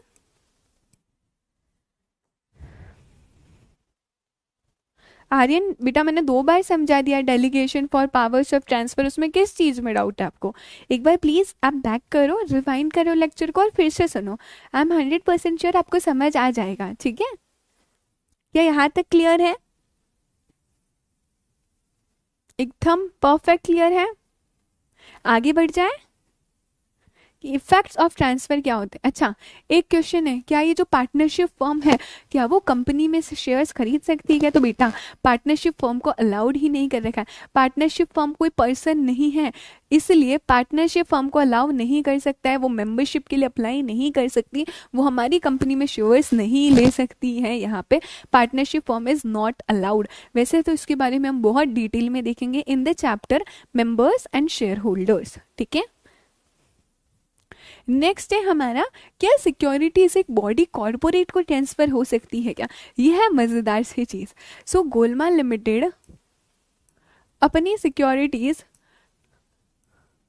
क्या होशियार लिमिटेड को ट्रांसफर कर सकती है, या होशियार लिमिटेड गोलमाल लिमिटेड की सिक्योरिटीज खरीद सकती है क्या? एक कंपनी खरीद सकती है क्या? तो यस, यहाँ पर पॉसिबल है, बिकॉज सेपरेट लीगल एंटिटी है ये। इनकॉर्पोरेट बॉडी कॉर्पोरेट ऐसी हुई जैसे कि आर्टिफिशियल लीगल पर्सन है, तो ये अपने खुद के नाम पे शेयर्स खरीद सकती है। होशियार लिमिटेड अपने खुद के नाम पे लेट्स अज्यूम 2 शेयर्स खरीद सकती है गोलमाल लिमिटेड में, लेकिन उससे कुछ डॉक्यूमेंट सबमिट करने पड़ेंगे। क्या डॉक्यूमेंट सबमिट करने पड़ेंगे? सबसे पहला एक बोल्ड रेजोल्यूशन है। इस बोल्ड रेजोल्यूशन में वो एक डायरेक्टर को ऑथोराइज करेंगे कि तुम्हारी रिस्पॉन्सिबिलिटी यहाँ पे शेयर्स खरीदने की, तो इस बोल्ड रेजोल्यूशन में वो एक डायरेक्टर को ऑथोराइज करेंगे। एक और बोल्ड रेजोल्यूशन पास करेंगे जिसमें वो क्या करेंगे, हम शेयर्स को अक्वायर कर रहे हैं, शेयर्स को अक्वायर कर रहे हैं। सेकेंडली आपको मेमोरेंडम की कॉपी और articles of association of a company की कॉपी यहाँ पर रखनी रहेगी। So you should know the documents. क्या एक कंपनी दूसरी कंपनी में सिक्योरिटीज ले सकती है? बिल्कुल ले सकती है। 2 बोल्ड रेजोल्यूशन जाएंगे, एक बोल्ड रेजोल्यूशन में आप डायरेक्टर को अथॉरिटी दोगे, दूसरे बोल्ड रेजोल्यूशन में आप बोलोगे सिक्योरिटीज अक्वायर कर दो, और थर्ड मेमोरेंडम और आर्टिकल्स की कॉपी जाएगी। क्या पार्टनरशिप फॉर्म एक कंपनी में शेयर्स ले सकती है क्या? क्या लगता है, येस और नो? अभी हम देख क्या है, partnership firm is not eligible to be a member in the company, company में शेयर्स नहीं ले सकती है, ठीक है? अब आती है मेन चीज, जिस बच्ची का क्वेश्चन भी था, दीदी ये CDSL और NSDL की फुल फॉर्म क्या है, तो मैं आपको पूरा लीगल फ्रेमवर्क समझा देती हूँ हमारे डिपॉजिटरी सिस्टम का। जैसा कि मैंने आपको बताया, इंडिया में 2 डिपॉजिटरीज है, CDSL एंड NSDL, जिसकी फुल फॉर्म आपको दिख रही होगी, central depository services limited and national securities depository limited. ये 2 डिपॉजिटरीज सिस्टम आपके इंडिया में है। इनका काम क्या होता है, बेसिकली शेयर्स को डीमैट फॉर्म में करते हैं, डीमटेरियलाइज्ड रखते हैं, ठीक है? जो भी हो सकता है, किसी के पास फिजिकल शेयर सर्टिफिकेट है तो उसे भी वो लोग कन्वर्ट कर देते हैं। यहाँ पर उनका नाम देखो, ध्यान से सुनना, जो भी इन्वेस्टर होता है उनका नाम कहाँ आ जाएगा, रिकॉर्ड्स में चला जाता है डिपॉजिटरी के एज अ बेनिफिशियल ओनर। सो कहने से आपका नाम भी कहाँ चला जाएगा, डिपॉजिटरी के रिकॉर्ड्स में चला जाएगा और आपको बोला जाएगा बेनिफिशियल ओनर्स। जो इन्वेस्टर होता है उनका नाम कंपनीज में रजिस्टर नहीं होता है, रिप्लेस कर दिया जाता है डिपॉजिटरी के नाम से as a registered owner of the securities. Give it a read once. क्या ये समझा, कंपनी में रजिस्टर्ड ओनर कौन होंगे, डिपॉजिटरी। डिपॉजिटरी के रजिस्टर्स में कौन होंगे, बेनिफिशियल ओनर होंगे। क्या ये समझा, इजी पीजी है, आराम से रीड करो। हाँ जी,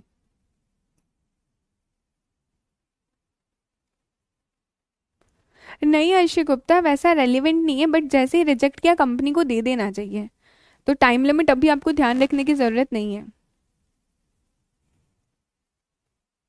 मैम लिख है एग्रीमेंट कर लेगा सर्वाइवर पार्टनर के साथ। और राजपटवा वो चाहे तो अग्रीमेंट कर सकता है, but articles are supreme, articles के ऊपर कोई भी अग्रीमेंट नहीं रहेगा। ठीक है, यहाँ तक क्लियर हो गया हमें। अच्छा, डीमटेरियलाइजेशन ऑफ सिक्योरिटीज मतलब क्या होता है, सिक्योरिटीज कौन से फॉर्म में है, हमारे इलेक्ट्रॉनिक फॉर्म में है। अभी फिजिकल शेयर सर्टिफिकेट नहीं है आपके पास इलेक्ट्रॉनिक फॉर्म में ये सारे सिक्योरिटीज हैं। डीमटेरियलाइजेशन ऑफ शेयर्स जो है इसे रेगुलेट करने के लिए एक एक्ट बना है और उस एक्ट का नाम है डिपॉजिटरीज एक्ट 1996। उस एक्ट का नाम क्या है, डिपॉजिटरीज एक्ट 1996 यहाँ पर बना है। ये पूरा एक्ट आप CMSL में पढ़ोगे। अच्छा, अभी क्या हुआ था, एक नया रूल इंसर्ट हुआ था, दैट इज रूल 9A। ये रूल 9A था prospectus and allotment of securities का, जो बोलता है अब से कंपनी जो भी सिक्योरिटीज इशू करने वाली है they should be issued only in dematerialised forms. It means now company can not issue the securities in physical form. Company को सिर्फ और सिर्फ डीमटेरियलाइज्ड फॉर्म में ही सिक्योरिटीज इशू करनी पड़ेगी। तो मेरी कंपनी आज IPO लाना चाहती है तो जो भी सिक्योरिटीज इशू होगी वो इलेक्ट्रॉनिक फॉर्म में होगी, वो डीमेट फॉर्म में होगी, फिजिकली नहीं होगा। क्या ये समझा, किसके लिए बोला है, जो भी अनलिस्टेड पब्लिक कंपनी, मतलब प्राइवेट के लिए नहीं बोला, ठीक है। अनलिस्टेड पब्लिक कंपनी जो भी सिक्योरिटीज इशू करना चाहती है वो आपको डीमेट फॉर्म में करना है, वो आपको इलेक्ट्रॉनिक फॉर्म में करना है। कब आया था, कब बोला था, रूल 9A इंसर्ट हुआ और रूल 9A में ये पता चला। तो अगर आप आज IPO लाना चाहते हो, सिक्योरिटीज इशू करना चाहते हो, FPO लाना चाहते हो, IPO मतलब इनिशियल पब्लिक ऑफर, FPO मतलब फर्दर पब्लिक ऑफर, तो उस केस में आपको डीमेट फॉर्म में ही करना। आपने बहुत बार देखा होगा, फॉर एग्जाम्पल अभी रिसेंटली विशाल मेगा मार्ट का IPO आया था, क्या वो फिजिकल फॉर्म में था, क्या नहीं, नहीं डीमेट फॉर्म में था। उससे पहले मोबीक्विक का आया और बहुत सारी कंपनीज के IPO आ रहे हैं। तो वो कैसे होंगे, वो सिक्योरिटीज आपको कैसे इशू कर रहे हैं, डीमेट फॉर्म में इशू कर रहे हैं। साथ ही साथ ये कंपनी को क्या करना है, अगर उनकी कोई एग्जिस्टिंग सिक्योरिटीज है फिजिकल फॉर्म में तो उन्हें कन्वर्ट भी करवाना है इन्हें डीमेट फॉर्म में। ये जो प्रोसीजर होता है फिजिकल शेयर्स को कन्वर्ट कराना इलेक्ट्रॉनिक फॉर्म में, उसे हम बोलते हैं dematerialisation. Am I very clear, the conversion of physical share certificate into electronic form उसे डीमटेरियलाइजेशन बोलते हैं। हर अनलिस्टेड पब्लिक कंपनी जो कि ऑफर कर रही है, सिक्योरिटीज इशू करना चाहती है, या फिर अगर आप बायबैक भी करना चाहते हो तो ध्यान रखना है आपको, आपकी जो भी सिक्योरिटीज हो वो कौन से फॉर्म में होनी चाहिए, डीमटेरियलाइज्ड होनी चाहिए। इट मीन्स इलेक्ट्रॉनिक फॉर्म में होनी चाहिए। ठीक है बच्चा लोग यहाँ तक। अच्छा, अनलिस्टेड पब्लिक कंपनी को ध्यान रखना है, डीमटेरियलाइजेशन करना है सारी सिक्योरिटीज का। इसका मतलब अगर कोई सिक्योरिटीज फिजिकल फॉर्म में है तो उसे डीमटेरियलाइज करना है। कौन से फॉर्म में डीमटेरियलाइज करना है आपको, इलेक्ट्रॉनिक फॉर्म में यहाँ पर करना रहेगा। एम आई डन, क्या ये क्लियर हो गया दीदी, हमें शॉर्ट में इतना समझ आ गया। कोई भी अनलिस्टेड पब्लिक कंपनी अगर सिक्योरिटीज इशू करना चाहती है, guys you have to speak with me, कोई भी अनलिस्टेड पब्लिक कंपनी अगर सिक्योरिटीज इशू करना चाहती है तो उस केस में हमें क्या करना है, यहाँ पर डीमटेरियलाइज्ड फॉर्म में करना है। साथ ही साथ हमें फैसिलिटेट करना है डीमटेरियलाइजेशन को, फिजिकल शेयर्स को कन्वर्ट करना है डीमेट फॉर्म में। हालांकि यहाँ पर कुछ एक्सेप्शन दे दिए हैं, ये जो लिमिट्स है वो अप्लाई नहीं होती है अनलिस्टेड इन पब्लिक कंपनी पे। It means it is exception. ये कंपनी चाहे तो फिजिकल फॉर्म में शेयर्स इशू कर सकती है, दिस इज इंपॉर्टेंट। ये कौन सी, ये 3 कंपनीज चाहे तो फिजिकल फॉर्म में शेयर्स इशू कर सकती है। पहली निधि कंपनी, गवर्नमेंट कंपनी, और अगर कोई होली ओन्ड सब्सिडरी है तो ऑल्सो प्राइवेट कंपनी भी कर सकती है। ठीक है, ये कुछ ऐसी कंपनीज हैं जिनमें डीमटेरियलाइजेशन कंपलसरी नहीं है। प्राइवेट कंपनीज, निधि कंपनी, गवर्नमेंट कंपनी, और अगर कोई होली ओन्ड सब्सिडरी है तो। क्या ये पॉइंट क्लियर हुआ है? क्या यहाँ तक डन हुआ है? परफेक्टली परफेक्ट है यहाँ तक। ठीक है गाइस। ओ मेरे नादान परिंदो क्या तैयार है यहाँ तक हम लोग एकदम?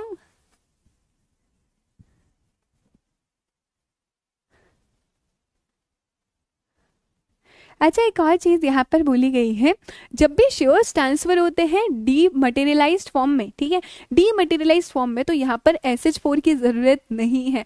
SH4 क्या होता है? इंस्ट्रूमेंट ऑफ ट्रांसफर, जो हम भेजते थे फिजिकल शेयर सर्टिफिकेट के केस में। And because the shares are transferred in dematerialised form, तो यहाँ पे SH4 की जरूरत बिल्कुल भी नहीं है। ये SH4 की रिक्वायरमेंट आपको यहाँ पर नहीं होगी। क्या ये क्लियर है? ठीक है। जनरली बोला गया है हर एक डिपॉजिटरी क्या करेगा, रिकॉर्ड पे शेयर्स जैसे ही ट्रांसफर होंगे बेनिफिशियल ओनर का यहाँ पर नाम लिख देगा, उस ट्रांसफरी का नाम यहाँ पर लिख देने वाला है। अभी एक सेक्शन हम आगे पढ़ने वाले हैं, that is section number 59, rectification of register of members. Honestly speaking ये सेक्शन आप आगे भी पढ़ोगे मेरे साथ मेंबर्स एंड शेयर होल्डर्स वाले चैप्टर में। लेकिन हाँ, कुछ कुछ बच्चे ऐसे हैं जिनके मन में डाउट रह जाएगा, दीदी ने ये वाला टॉपिक स्किप कर दिया, ये टॉपिक स्किप क्यों किया? इसीलिए आपके मन में कोई डाउट नहीं रहे, that is why I have covered this topic here also. ठीक है, तो बच्चा एक ही बात में कहते हैं, आपको टेंशन बिल्कुल भी नहीं लेनी है। सब कुछ चीज़ें, जो भी रेलिवेंट चीज़ें, जो भी एग्जाम ओरिएंटेड चीज़ें, each and everything here will be covered, तो उसकी टेंशन मत लेना। सेक्शन 59 क्या बोलता है? फटाफट से सेक्शन लिखना, हाँ लिख रहे हो ना सेक्शंस। सेक्शन 59 बोलता है rectification of register of members. Rectify मतलब क्या होता है? What is rectify? क्या लगता है तुम्हें? रेक्टिफाई मतलब किसी चीज को सही करना, हमसे कुछ गलती हो गई, हम उसे क्या कर रहे हैं? रेक्टिफाई कर रहे हैं। तो रजिस्टर ऑफ मेंबर्स में रेक्टिफिकेशन की जरूरत कब पड़ने वाली है? थोड़ा सा समझो, अगर किसी भी मेंबर का नाम आपने एंटर कर दिया, वो मेंबर है ही नहीं तो भी तुमने उसका नाम एंटर कर दिया है, तो उसे सही करना पड़ेगा, उसे रेक्टिफाई करना पड़ेगा। रजिस्टर ऑफ मेंबर्स को कब रेक्टिफाई करना पड़ेगा? अगर किसी पर्सन का नाम एंटर हो गया है विदाउट सफिशियंट कॉज, अरे वो मेंबर ही नहीं है तो भी उसका नाम एंटर कर दिया है। दूसरा, उसका नाम हटा दिया है, वो मेंबर था, तुमने, भूमि मेंबर थी, भूमि का नाम ओमिट कर दिया है बिना किसी रीजन के, तो उसे फिर से सही करो। या फिर किसी मेंबर का नाम एंटर करने में आप अननेसेसरी डिले कर रहे हो, इन 3 केसेस में आपका रजिस्टर ऑफ मेंबर्स को रेक्टिफाई करना है। बहुत ही लॉजिकल सी चीज़ है ना, मैंने हमेशा कहा ये जो पार्ट 6 आपको बहुत ईजी लगेगा, बहुत ही लाइटर नोट पे जाने वाला है। अगर किसी पर्सन का नाम एंटर कर दिया बिना किसी सफिशिएंट कॉज के, किसी पर्सन का नाम हटा दिया है, ओमिट कर दिया है, या फिर अननेसेसरी आप क्या कर रहे हो? डिले यहाँ पर कर रहे हो उसका नाम एंटर करने में। परफेक्ट आर्यन, भूमि, काजल एकदम सही है, और पहले भी बच्चों ने सही आंसर दिया। अच्छा, अगर कभी ऐसा हुआ है तो जो पर्सन दुखी है उसे हम क्या बोलेंगे? Aggrieved person. वो अग्रीव्ड पर्सन क्या कर सकता है? क्योंकि उसका नाम एंटर ही नहीं कर रहे हो आप, वो अग्रीव्ड पर्सन ट्रिब्यूनल के पास अपील कर सकता है। यहाँ पर वो चाहे तो ट्रिब्यूनल या कॉम्पिटेंट कोर्ट के पास अपील करेगा कि सुनो सुनो ट्रिब्यूनल, ये कंपनी मेरा नाम एंटर ही नहीं कर रही है, तो वो यहाँ पर अपील करने में, अभी ट्रिब्यूनल क्या करेगा? ट्रिब्यूनल सुनेगा, कंपनी को भी सुनेगा, आपको भी सुनेगा, दोनों ही पार्टीज को सुनने के बाद ट्रिब्यूनल या तो बोलेगा अरे तुम गलत हो, कुछ भी बोल रहे हो, तो अपील को डिसमिस कर देगा, ठीक है। या फिर ट्रिब्यूनल कंपनी को बोलेगा कंपनी रजिस्टर ऑफ मेंबर्स को रेक्टिफाई करो यहाँ पे, तो या तो बोलेगा रेक्टिफिकेशन करो आप यहाँ पर, तो 2 चीजें होगी, या तो अपील को डिसमिस कर देगा या फिर बोलेगा कंपनी रेक्टिफाई करो रजिस्टर ऑफ मेंबर्स। क्या ये क्लियर है? Section number 59, rectification of register of members. आपका रजिस्टर ऑफ मेंबर्स कब रेक्टिफाई होने वाला है, कब करने की जरूरत है? अगर किसी पर्सन का नाम एंटर कर दिया है बिना किसी सफिशिएंट कॉज के, किसी पर्सन का नाम ओमिट कर दिया विदाउट रीजन, या अननेसेसरी डिले करो, तो जो अग्रीव्ड पर्सन है, ये दुखी वाला पर्सन जाएगा ट्रिब्यूनल के पास और कॉम्पिटेंट कोर्ट के पास। ट्रिब्यूनल या तो डिसमिस कर देगा अपील को, या फिर बोलेगा अरे कंपनी रेक्टिफाई करो रजिस्टर को। इतना सिंपल है ये चीज, ठीक है। अच्छा, जो मैंने आपको बताया जरा देखो इसे।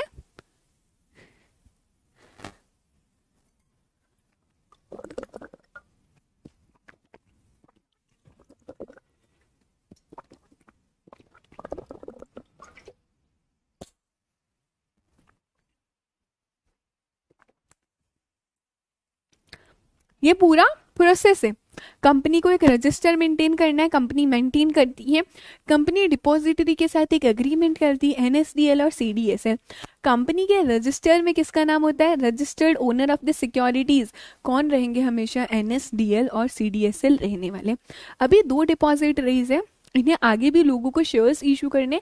ये डिपॉजिटरीज के कुछ एजेंट्स होते हैं, और उन एजेंट को क्या बोलते हैं पता है तुम्हें? Depository participants. ये होते हैं आगे डिपॉजिटरी पार्टिसिपेंट। अभी डिपॉजिटरी पार्टिसिपेंट कौन होते हैं? You guys have listen this names. Zerodha सुना है, ग्रो सुना है, एंजल वन सुना है, ग्रो, एंजल वन, ये सब क्या?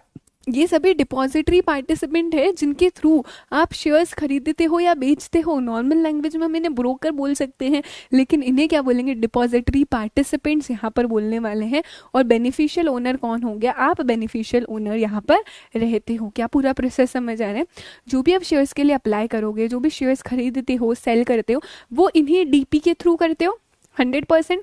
इनका कुछ ब्रोकरेज चार्ज भी कटता है, ठीक है। ये डीपी के थ्रू ही होता है, और ये डीपी को साथ एग्रीमेंट कौन कर रखा है? डिपॉजिटरीज ने कर रखा है। क्या ये पूरा पूरा प्रोसेस क्रिस्टल क्लियर है? बहुत सिंपल सी चीज है, ठीक है। मैं इसलिए चैट फॉर्म में समझाती हूँ ताकि ऊपर जाएगा ठीक है, डन है। और एक बार देखो मेरे संग, ये फ्लो चार्ट बना रखा है। फ्लो चार्ट से बहुत अच्छे से चीजें समझ आएगी। ये है हमारे डिपॉजिटरी सिस्टम है। कंपनी अगर लिस्टेड है, कंपनी अग्रीमेंट करती है डिपॉजिटरीज के साथ। We have two depositories, NSDL और सीडीएसएल, सभी को पता है ये चीज, ठीक है। ये डिपॉजिटरीज क्या करते हैं? कंपनी के सारे शेयर्स को कन्वर्ट करते हैं इलेक्ट्रॉनिक मोड में, यानी कि हमारे डीमटेरियलाइज्ड फॉर्म में। ये डिपॉजिटरी आगे किसके साथ एग्रीमेंट करते हैं? डीपी के साथ, डिपॉजिटरी पार्टिसिपेंट के साथ। और आप एज एन इन्वेस्टर जब भी आपका डीमैट अकाउंट खुलवाओगे, किसके पास खुलवाने वाले हो? डिपॉजिटरी पार्टिसिपेंट के पास खुलवाने वाले हो। आप अपना डीमैट अकाउंट ओपन कराते हो डिपॉजिटरी पार्टिसिपेंट के साथ। जैसे ही डीमैट अकाउंट ओपन हो जाएगा, इन्वेस्टर क्या कर सकता है? यहाँ पर ट्रेडिंग कर सकता है। और अभी सिक्योरिटीज की ट्रेडिंग कैसी होगी? इलेक्ट्रॉनिक मोड में होने वाली है। क्या ये देखो क्लियर है? क्या ये क्लियर है? इजी पीजी है कि हम जब भी जो भी इन्वेस्टर होते हैं, they will open there demat account through their depository participant, और फिर वो ट्रेडिंग करना स्टार्ट करेंगे ऑनलाइन। होगा, हो सकता है आप में से किसी बच्चे का डीमेट अकाउंट भी हो, लेकिन हमें नाम नहीं पता। अच्छा, इसको डिपॉजिटरी पार्टिसिपेंट कहते हैं क्या? अच्छा, इनको डिपॉजिटरीज कहते हैं क्या? क्रिस्टल क्लियर है? अभी हम आते हैं इंपॉर्टेंट से प्रोसेस पे, दैट इज डीमटेरियलाइजेशन प्रोसेस। कौन मुझे बताएगा डीमटेरियलाइजेशन मतलब क्या? Dematerialisation means physical shares are converted into demat form. आपके जब भी फिजिकल शेयर्स डीमेट फॉर्म में कन्वर्ट होंगे, उसे हम बोलते हैं डीमटेरियलाइजेशन। सिंपल है। अभी I have made this flow chart so that आपके दिमाग में बहुत इजीली कॉन्सेप्ट चला जाएगा। सबसे पहला यहाँ पर हो क्या रहा है, फर्स्ट पॉइंट दिख रहा है, इन्वेस्टर के पास कैसे शेयर है? फिजिकल शेयर सर्टिफिकेट है, ठीक है। लिस्टेड कंपनी के लिए तो Aryan Thakur it is compulsory है, बट प्राइवेट कंपनी के पास ऑप्शनल है। अभी भी वो चाहे तो फिजिकल शेयर सर्टिफिकेट इशू कर सकती है। अभी ध्यान से सुनना, इन्वेस्टर के पास फिजिकल शेयर्स है, उसके फिजिकल शेयर्स कन्वर्ट हो रहे डीमेट में, तो वो क्या करेगा? इन्वेस्टर एक फॉर्म सबमिट करता है जिसे हम बोलते हैं डीमटेरियलाइजेशन रिक्वेस्ट फॉर्म, ठीक है। कि हमारे जो फिजिकल शेयर्स है आप उसको कन्वर्ट कर दो डीमेट फॉर्म में। वो डीमटेरियलाइजेशन रिक्वेस्ट फॉर्म सबमिट करेगा। गाइस इधर अटेंशन चाहिए मुझे, हर एक बच्चे का भी, ठीक है। हमें कहीं नहीं देखना है, सारे के सारे नादान परिंदों को इधर देखना है हमारे। ये जो इन्वेस्टर है वो सबमिट करेगा डीमेट रिक्वेस्ट फॉर्म, और किसको सबमिट करने वाला है? डिपॉजिटरी पार्टिसिपेंट को। हम सभी को पता है डिपॉजिटरी पार्टिसिपेंट कौन है? ग्रो है, एंजल वन है, जीरोधा है। हम डिपॉजिटरी पार्टिसिपेंट को यहाँ पर सबमिट कर देंगे। ये डिपॉजिटरी पार्टिसिपेंट आगे इन्फॉर्म करेगा डिपॉजिटरी को कि सुनो सुनो, इन्वेस्टर से रिक्वेस्ट आई है कि उसके जो भी फॉर्म से फिजिकल शेयर्स उसको इलेक्ट्रॉनिकली ट्रांसफर कर दो। डीपी बता रहा है आगे डिपॉजिटरी को, डिपॉजिटरी बताएगा कंपनी को कि कंपनी हमें शेयर्स इलेक्ट्रॉनिकली यहाँ पर देने हैं। यहाँ तक क्लियर हो गया है हमें। साथ ही साथ ये जो डीपी है वो फिजिकल डीआरएफ भेज देगा कंपनी को, और शेयर सर्टिफिकेट भी भेज देगा कंपनी को। कंपनी को इन्फॉर्म करेगा इन्वेस्टर से रिक्वेस्ट आई है, ये देखो इसका फिजिकल शेयर सर्टिफिकेट, हमें इसे इलेक्ट्रॉनिकली कन्वर्ट करना रहेगा। कंपनी क्या करेगी, कंपनी उसका सर्टिफिकेट जो फिजिकल शेयर सर्टिफिकेट है उसको कैंसिल कर देगी और डीमैट फॉर्म में अप्रूव यहाँ पर कर देगी। कंपनी बताएगी डिपॉजिटरी को, डिपॉजिटरी आगे बताएगा डीपी को, और डीपी क्या करेगा, इन्वेस्टर के डीमैट अकाउंट में उसके शेयर्स यहाँ पर क्रेडिट कर देगा। इजी पीजी, क्लियर है। एक बार please give it a look, खुद से देखो एक बार, और जहां पर भी जिस भी पॉइंट में डाउट है लेट मी नो।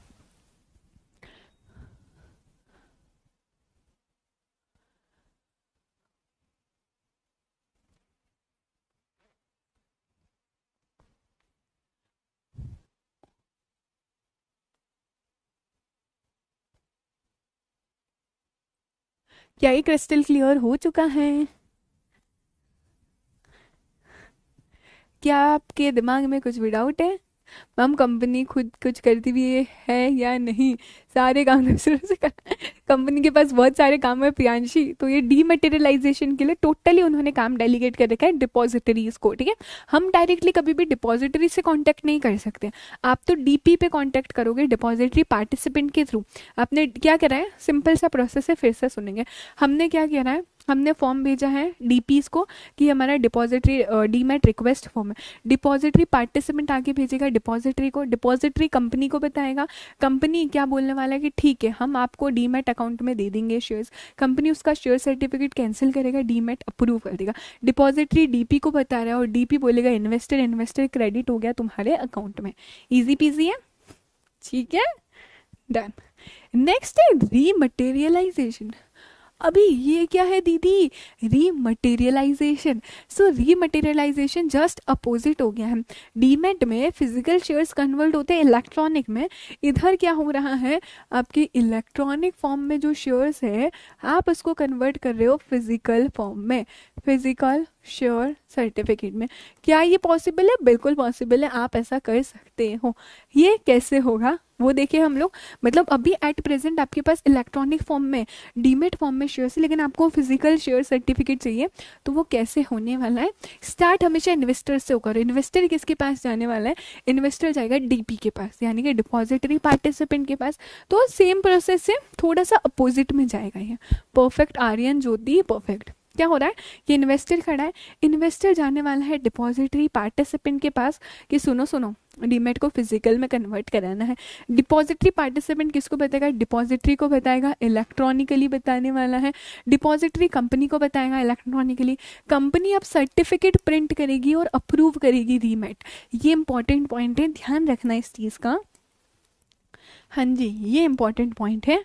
दोनों ही जगह अगर डीमटेरियलाइजेशन हो रहा था तो कंपनी ने शेयर सर्टिफिकेट कैंसिल करके डीमेट अप्रूव किया था, लेकिन ये रीमटेरियलाइजेशन हो रहा है। अभी शेयर सर्टिफिकेट चाहिए तो कंपनी अभी सर्टिफिकेट को प्रिंट कर रही है और रीमटेरियलाइजेशन अप्रूव करेगी। डिपॉजिटरी को बताएगी, डिपॉजिटरी डीपी को बताएगा, डीपी क्या करेगा, आपके डीमेट अकाउंट में जो भी शेयर्स थे उसे डेबिट कर देगा, उसे निकाल देगा और आपको फिजिकल शेयर सर्टिफिकेट यहाँ पर दे देने वाला है, ठीक है।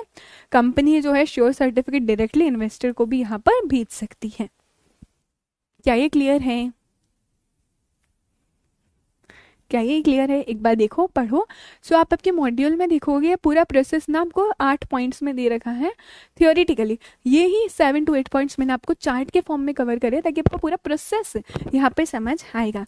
सो yes, the whole topic is covered, बस हमारा जो वे है प्रेजेंटिंग का वो थोड़ा डिफरेंट हो जाता है ताकि बच्चों को समझ आ जाए। आई hope I am very clear. कोई डाउट? यहाँ तक कोई डाउट है?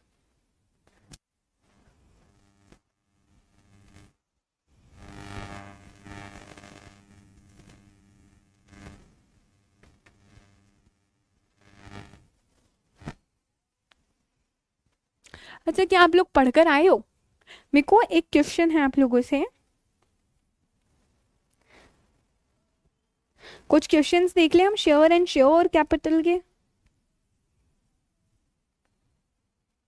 कुछ थियोरिटिकल क्वेश्चंस देख लेते हैं। चलो चलो, let's see we have enough time, हम देख सकते हैं। ये फिजिकल कोई नहीं करता काजल, लेकिन फिर भी आप ऐसा कर सकते हो, मतलब मना नहीं करेगा, रीमटेरियलाइजेशन अभी भी पॉसिबल है। ठीक है, so obviously this is the end of our chapter.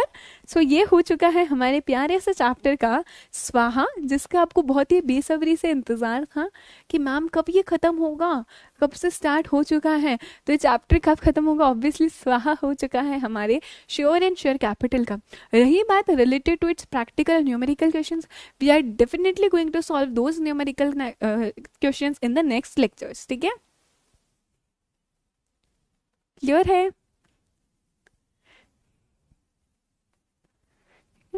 Okay, so just give me a minute.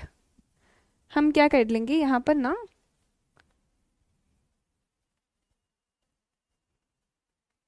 कुछ क्वेश्चंस देख लेते हैं। मैं आपको कुछ क्वेश्चन सबमिट कर देती हूँ। हम कुछ श्योर एंड श्योर कैपिटल के क्वेश्चंस देखते थे, तब तक अगर फाइनली स्वाहा हो चुका है। अच्छा, कैसा लगा ये चैप्टर, एक फीडबैक दे दो। और क्या पढ़कर आए थे ना आप लोग, मैंने बोला था नेक्स्ट लेक्चर में पढ़कर आना है। सो just give me a feedback, कैसा लगा ये चैप्टर, कैसा लगा श्योर एंड श्योर कैपिटल? हाँ जी,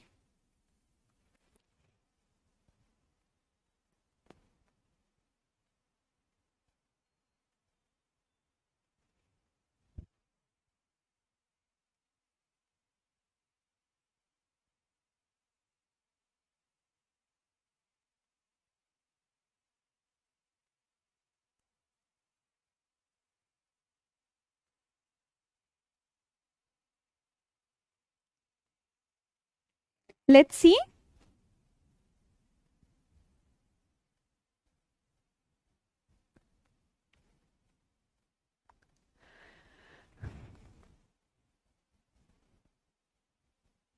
ये जो क्वेश्चन की लिस्ट है ये मैं अपलोड करवा दूंगी आपके पीडब्ल्यू ऐप पर भी, ठीक है, don't worry for that part.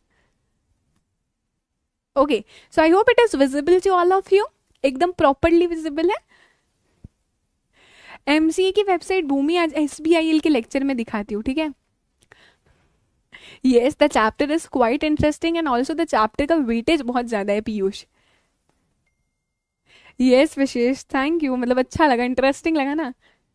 Priyanshi बोल रही मैम अच्छा तो लेंदी भी था, अग्रीड विथ यू, लेंदी बहुत है बट बहुत सारे मार्क्स देके जाएगा, ठीक है।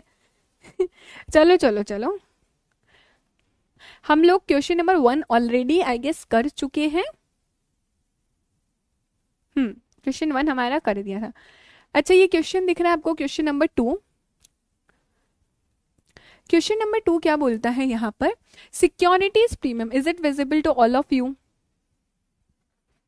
आपकी हेल्प से इजी लगने लगा मैम सब, thank you so much Pari Gupta. चलो, आई होप इट्स विजिबल। हम क्वेश्चंस देखते हैं। क्वेश्चन नंबर 2 बोलता है securities premium shall be utilised only for certain specific purposes only. Comment करो। और या फिर दिसंबर में ही फिर से क्वेश्चन आया 21 में, amount lying in the securities premium account belongs to share holders and can be use freely for their benefit and you can see. ये 5 मार्क का क्वेश्चन है, तो क्या लिखोगे? अभी क्वेश्चन सीधा सीधा पूछता है, हम ये वाला देखते हैं कि जो भी अमाउंट सिक्योरिटीज प्रीमियम अकाउंट में है वो शेयर होल्डर का है और फ्रीली शेयर होल्डर उनके बेनिफिट के लिए यूज कर सकते। क्या ऐसा है? हमने देखा है। कौन सा सेक्शन है, पहले सेक्शन बताओ जरा मुझे, बिना देखे, दिख नहीं रहा ना सेक्शन।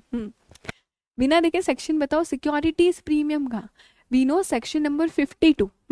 और यूटिलाइजेशन ऑफ सिक्योरिटीज प्रीमियम साफ साफ बोलता है सिक्योरिटीज प्रीमियम को किन पर्पसेस के लिए यूज कर सकते हो। मैंने आपको निमोनिक बताया था, निमोनिक लिखो, किन पर्पस के लिए यूज कर सकते हो। We all very well know section 52 sub section 2 है utilisation of securities premium and BP CP के लिए यूज कर सकते हो, फ्रीली नहीं यूज कर सकते हो। Thank you so much Shailesh Kumar, don't very module सब कुछ कवर्ड, परफेक्ट सेक्शन, सेक्शन 52। तो उसके अकॉर्डिंग हमें ये चीज़ पता है कि सिक्योरिटीज प्रीमियम का जो अमाउंट है वो सिर्फ और सिर्फ बीपी सीपी के लिए यूज़ कर सकते हो, यानी कि बायबैक के लिए यूज़ कर सकते हो। Yes ma'am. और किसके लिए? बोनस शेयर्स के लिए यूज़ कर सकते हो क्या? बिल्कुल। राइट ऑफ करने के लिए, प्रिलिमिनरी एक्सपेंसेस के लिए हम यूज़ कर सकते हैं, कमीशन या डिस्काउंट के दिया है, और redemption of redeemable preference shares का जो प्रीमियम है उसके लिए यूज़ कर सकते हो। परफेक्ट। तो क्या लास्ट में कंक्लूड करोगे? नहीं नहीं नहीं, सिक्योरिटीज प्रीमियम का अकाउंट जो है it can not be used freely, for the benefit of share holders, share holders की बेनिफिट के लिए फ्रीली इसे यूज नहीं कर सकते, यू कैन कंक्लूड। ठीक है, बस यही पूरा दे रखा है, बता रखा है कंपनी ने सिक्योरिटीज प्रीमियम क्या होती है, जो प्रीमियम का पैसा है वो कहाँ चला जाएगा, सिक्योरिटीज प्रीमियम अकाउंट में चला जाएगा। क्या आंसर कर सकते हो? क्या 5 मार्क्स पूरे के पूरे आपके हैं? सो कभी कभी अगर किस्मत अच्छी हुई तो एक डायरेक्ट क्वेश्चन भी पूछा जा सकता है और पूरे 5 मार्क्स हमारे रहेंगे। Am I very clear? ठीक है, चलो एक और क्वेश्चन देखते हैं। It is of sweat equity. देखिए जरा, the share capital of Rani limited is ₹30 crores. Russell is appointed as managing director of a company. Company wants to compensate him by issue of shares for supplying technical know-how without any cost. In this context आपको answer यहाँ पर करना है। समझ आ गया ये question क्या बोलना चाह रहा है? कंपनी का जो शेयर कैपिटल है वो 30 करोड़ का है, रुसेल मैनेजिंग डायरेक्टर की तरह अपॉइंट हुआ और कंपनी उसे कॉम्पनसेट करके कुछ शेयर्स देना चाहती है, उसने टेक्निकल नो हाउ दिया। सबसे पहला, क्या कंपनी ऐसे शेयर्स अलॉट कर सकती है क्या? तो दिमाग में आना चाहिए हाँ हाँ, जैसे ही टेक्निकल नो हाउ हुआ, it is sweat equity shares, company can issue sweat equity shares. अभी बता दो स्वेट इक्विटी शेयर्स क्या होते हैं? वो ऐसे शेयर्स होते हैं जो डिस्काउंट पर इशू किए जाते हैं, for consideration other than cash issue किए जाते हैं अपने डायरेक्टर्स और एम्प्लॉयज को, अगर आपने कोई technical know how provide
audible ना?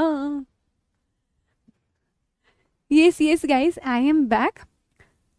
हाँ जी, सेल की बैटरी लो हो गई थी, खत्म हो गई थी, मुझे बस वो चेंज करना था इसीलिए। सो आई होप मेरे नादान परिंदे समझ गए होंगे इस छोटी सी चीज को और हम आगे बढ़े। चलो जी, हाँ अभी आंसर दो मुझे इस चीज का, क्या approval of share holders required है कि अगर आप स्वेट इक्विटी शेयर्स इशू करना चाहते हो, क्या शेयर होल्डर्स का अप्रूवल रिक्वायर्ड है? यस, आपको स्पेशल रिजोल्यूशन यहाँ पर पास करना रहेगा। अगर आप स्वेट इक्विटी शेयर्स इशू करना चाहते हो तो आप लिख सकते हो हमें स्वेट इक्विटी शेयर्स इशू करने के लिए स्पेशल रिजोल्यूशन पास करना होता है, और जब से स्पेशल रिजोल्यूशन पास किया है वहां से 12 मंथ्स के अंदर अंदर you have to allot sweat equity shares. क्या किसी ने आंसर किया था इधर स्पेशल रिजोल्यूशन? अच्छा मुझे बताओ जरा, अगर एलिजिबल है ये कंपनी शेयर्स को अलॉट करने के लिए, तो what will be the quantum of shares that can be issued? क्या लगता है कितने शेयर्स अलॉट हो सकते हैं? स्वेट इक्विटी शेयर्स की लिमिट याद है?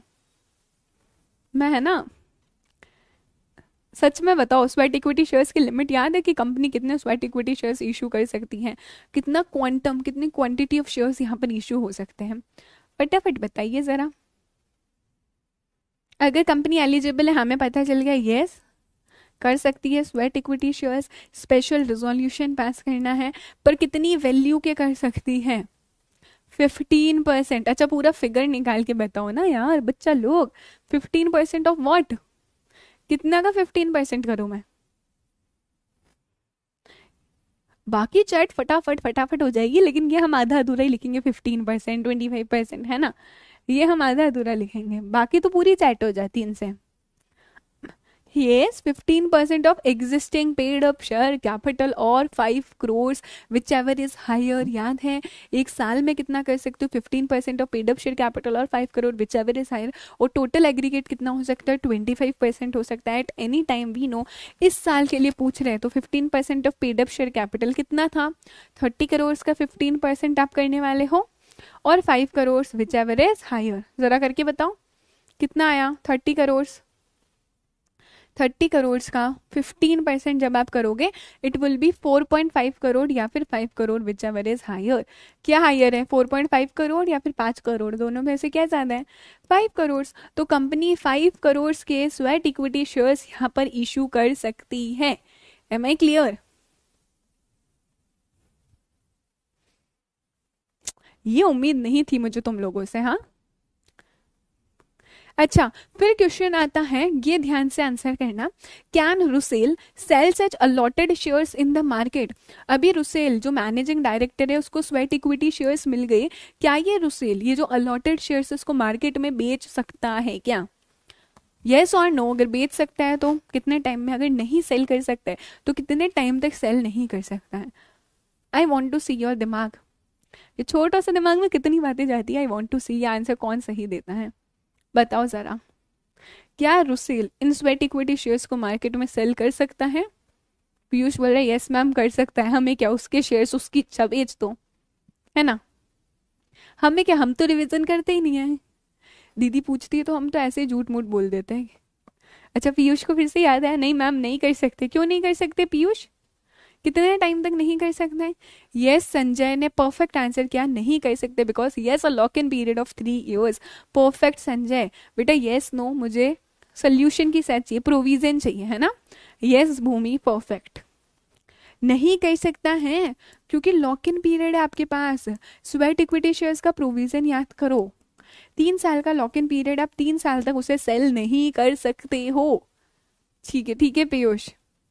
याद आ गया, दिमाग में गया। एक बच्चे ने आंसर किया फिर हमें याद आता है। ठीक है, नेक्स्ट है, will the amount that he receives on the sale of his shares be considered as a part of remuneration? इसका भी मुझे आंसर्स चाहिए आप लोगों से।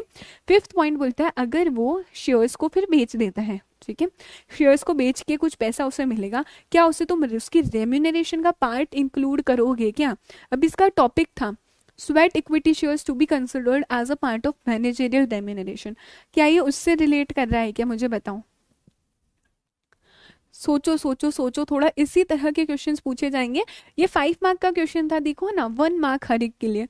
बोनस क्वेश्चन है, मस्त लड्डू क्वेश्चन है ये। ऐसे क्वेश्चन आ जाए तो मजा आ जाएगा। क्या ये जो भी अमाउंट रिसीव करेगा on the sale of shares will it be considered as a part of remuneration?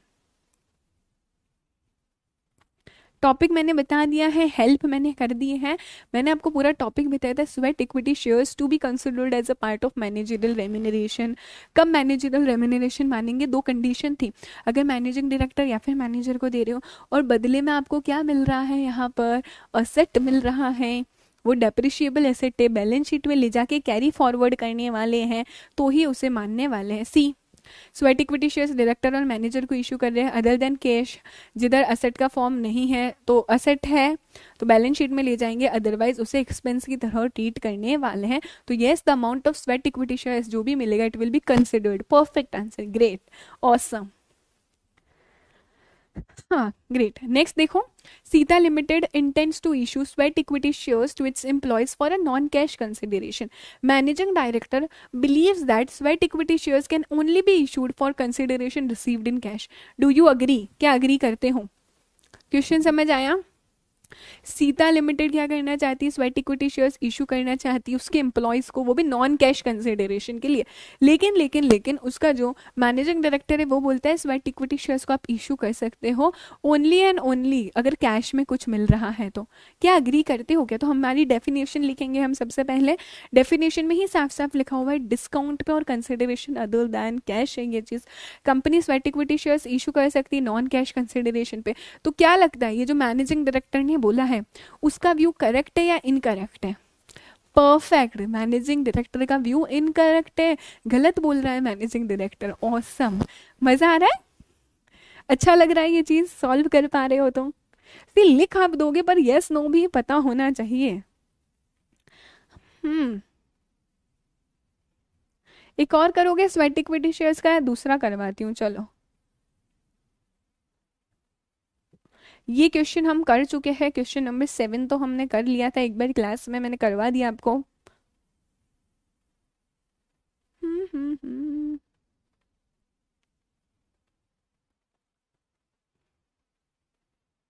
चलो ये वाला क्वेश्चन देखिएंगे एक बार हम लोग। Green Commercial Limited, an unlisted company, has made a preferential offer of shares for consideration other than cash. Preferential offer किया इसने consideration other than cash. Question has been raised by Accounts Department as to the valuation of consideration at allotment and manner of treatment of non-cash consideration in books of accounts as a practicing CS advise the company with reference to provision of Companies Act. तो सबसे पहले चक्कर नहीं खाने हैं, simple सा question है। Question क्या पूछा जा रहा है, कंपनी है जिसने शेयर्स को प्रेफरेंशियल ऑफर किया और कंसिडरेशन अदर देन कैश है, मतलब कैश यहाँ पर नहीं लिया है। क्वेश्चन अकाउंट्स डिपार्टमेंट बोलता है कि जो भी वैल्यू आपने कंसिडरेशन की लगाई है वो सही नहीं है और नॉन कैश कंसिडरेशन को ट्रीट कैसे करोगे। तो यहाँ पर भी नॉन कैश कंसिडरेशन को हम सेम मैनर में ट्रीट करेंगे। असेट है तो क्या होगा, अगर असेट नहीं है तो एक्सपेंस की तरह ट्रीट होगा, राइट। तो वही चीज यहाँ पर भूली गई है बच्चा, इस चीज का ध्यान रखना। यहाँ पर क्या बोला गया है आपका, कंपनी इशू कर सकती है शेयर्स अदर देन कैश, और कैश पर भी सबसे पहला कंपनी को जनरल मीटिंग में एसआर पास करना है। जब से एसआर पास किया वहां से 12 महीने के अंदर अंदर आपको शेयर्स अलॉट कर देना है। अच्छा, वैल्यूएशन कौन कराता है इफ यू रिमेंबर, यहाँ पर वैल्यूएशन कौन करेगा, रजिस्टर्ड वैल्यूअर करने वाला है।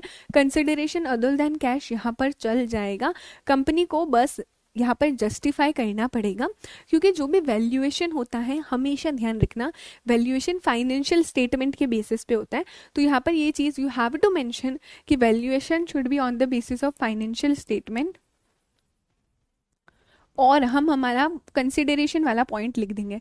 आई गेस इसका आंसर इनकम्प्लीट ही रह गया है, तो आप आपका कंसिडरेशन वाला पॉइंट लिखोगे कि कैश में होगा तो क्या ट्रीटमेंट है और अदर देन कैश है तो उसका क्या ट्रीटमेंट होगा। ठीक है, लिख सकते हो। क्या ये समझ में आ गया? एक बार क्लैरिफाई कर दो।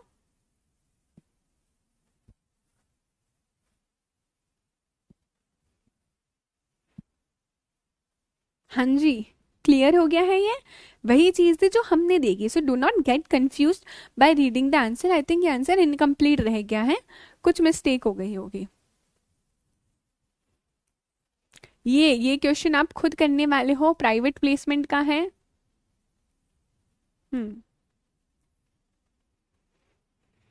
चलो एक और डायरेक्ट क्वेश्चन देखो यहाँ पर। State the provisions of the Companies Act 2013 for the issue of bonus shares by a listed company. Bonus share से रिलेटेड है, बाय अ लिस्टेड कंपनी। सबसे पहला है, can a company declare bonus shares in lieu of dividend. क्या company bonus shares declare कर सकती है इन lieu of dividend? अभी हमें पता है 5 मार्क का क्वेश्चन है, तो डायरेक्टली लिखना मत, स्टार्ट हो जाना। सबसे पहले लिखना बोनस शेयर्स क्या होते हैं। Bonus shares are those shares which are issued to the share holders at free of cost. ठीक है, ये लिखेंगे। सेकेंडली आप लिखोगे सोर्सेस ऑफ बोनस शेयर्स क्या है, बोनस शेयर्स कहाँ से इशू हो सकते हैं, तो हम लिखेंगे फ्री रिजर्व से, सिक्योरिटीज प्रीमियम अकाउंट्स और कैपिटल रिडम्पशन रिजर्व से। उसके बाद bonus shares can not be issued in place of dividend, आप यहाँ पर लिखोगे नहीं इशू हो सकते हैं, ठीक है। क्या क्या कंडीशंस, आप कंडीशंस मेंशन कर सकते हो। बोनस इशू करना है तो it should be authorised by the articles of association, ठीक है, जरूरी है। सेकेंडली ध्यान रखना, एक बार ऑफर दे दिया आपने बोनस का तो वापस से विड्रॉ यहाँ पर नहीं हो सकता है, कंपनी को कोई भी डिफॉल्ट नहीं करना है, ये सारी चीजें आपको पहले लिखनी पड़ेगी। फुल्ली पेड अप शेयर्स का ही बोनस इशू हो सकता है, बोनस शेयर शिल not be issued in लिeu of dividend. फिर लास्टली आप बोलोगे इन सभी प्रोविजंस को कंसिडर करके हम बोल रहे हैं bonus shares can not issued in लिeu of dividend. अच्छा, नेक्स्ट क्वेश्चन क्या है यहाँ पर, नेक्स्ट क्वेश्चन यहाँ पर बोलता है इस bonus shares same as stock dividend, क्या बोनस शेयर्स मतलब स्टॉक डिविडेंड होता है क्या। तो नहीं नहीं नहीं, बोनस शेयर्स मतलब स्टॉक डिविडेंड बिल्कुल भी नहीं होता है। यहाँ पर आप बोलोगे स्टॉक डिविडेंड मतलब होता है distribution of shares to existing share holder, तो उसका इफेक्ट क्या होगा यहाँ पर, नंबर ऑफ शेयर्स इंक्रीज हो जाएंगे, शेयर्स यहाँ पर डिस्ट्रीब्यूट प्रोपोर्शनेटली होते हैं, ठीक है। अगर कोई शेयर होल्डर के पास 100 शेयर्स है तो उस केस में उसे एक्स्ट्रा मिल जाएंगे, हमने देखा ना 1:1 के रेशियो में होंगे, अगर आपके पास एक शेयर है तो आपको एक शेयर और एक्स्ट्रा यहाँ पर मिल जाएगा, ठीक है। तो डिपेंड करता है आपके पास कितने शेयर्स है, ये रेशियो के ऊपर डिपेंड आपका करता है, so it is obviously different. क्या ये क्लियर हो गया है।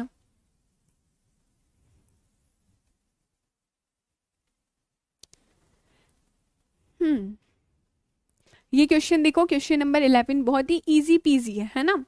The board of directors of Akash Limited, a listed company, in its meeting held on 1st April 21, announced a proposal for issue of bonus shares to all equity shareholders of the company in ratio of 1:1. Board of directors ने बोला हम सभी को bonus shares issue करेंगे 1:1 के ratio में।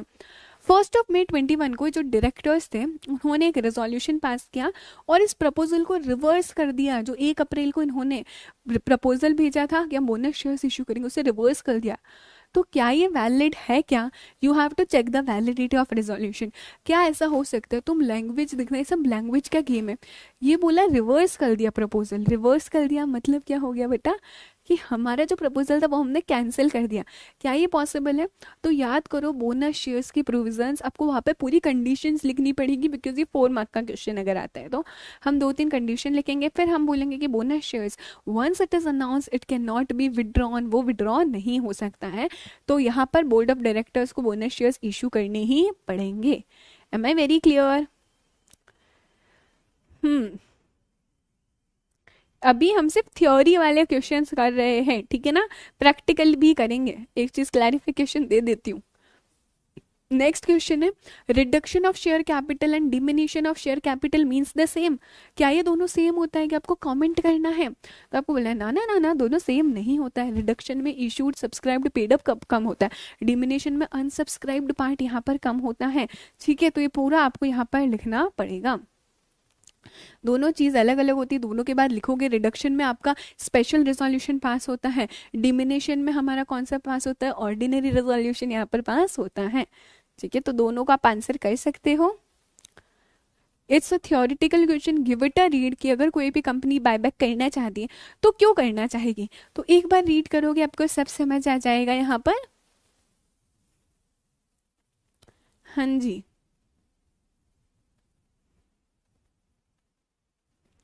Again बहुत ही सिंपल सा क्वेश्चन है वापस हमारे पास। ये जो Monica limited it wants to purchase its own, Monica limited अपने खुद के 5 लाख इक्विटी शेयर्स खरीदना चाहती है।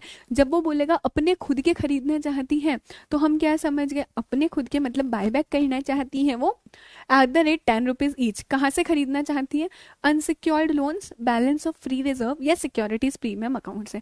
अभी आपको बताना है लीगलिटी ऑफ अबव ट्रांजेक्शन, क्या ये पॉसिबल है क्या बायबैक के लिए, ठीक है। मतलब हमें सोर्सेस की बात करी गई है कि बायबैक कहाँ कहाँ से हो सकता है। वी नो बायबैक हो सकता है सेक्शन 68 के अकॉर्डिंग फ्री रिजर्व से, सिक्योरिटीज प्रीमियम अकाउंट्स और proceeds of fresh issue of shares से, ठीक है।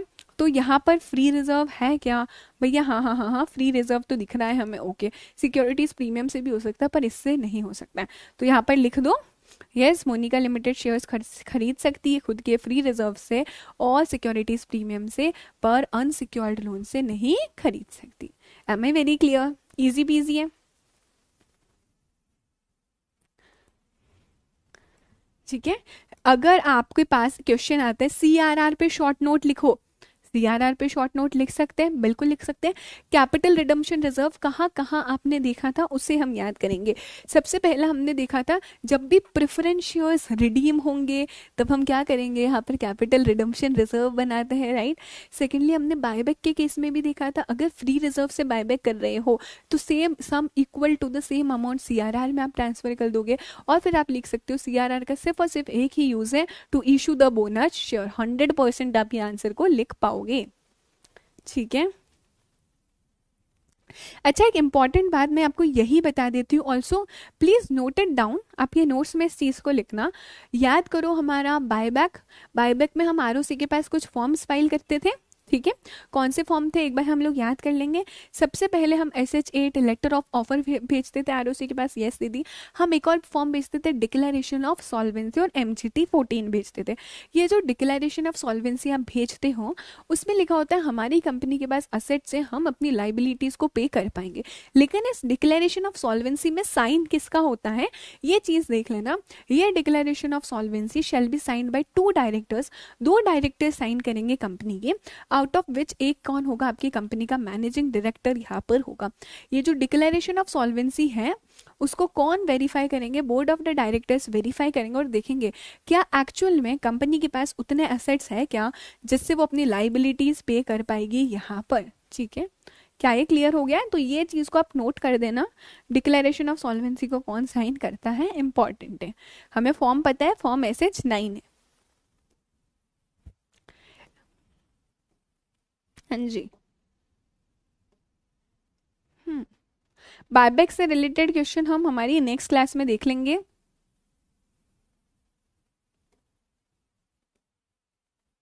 पब्लिक लिमिटेड कंपनी कैसे सिक्योरिटीज को यहाँ पर इशू कर सकते हैं, आप बता सकते हो प्राइवेट प्लेसमेंट से, IPO से, राइट इशू से, बोनस इशू से। एकदम नॉर्मल सा क्वेश्चन है।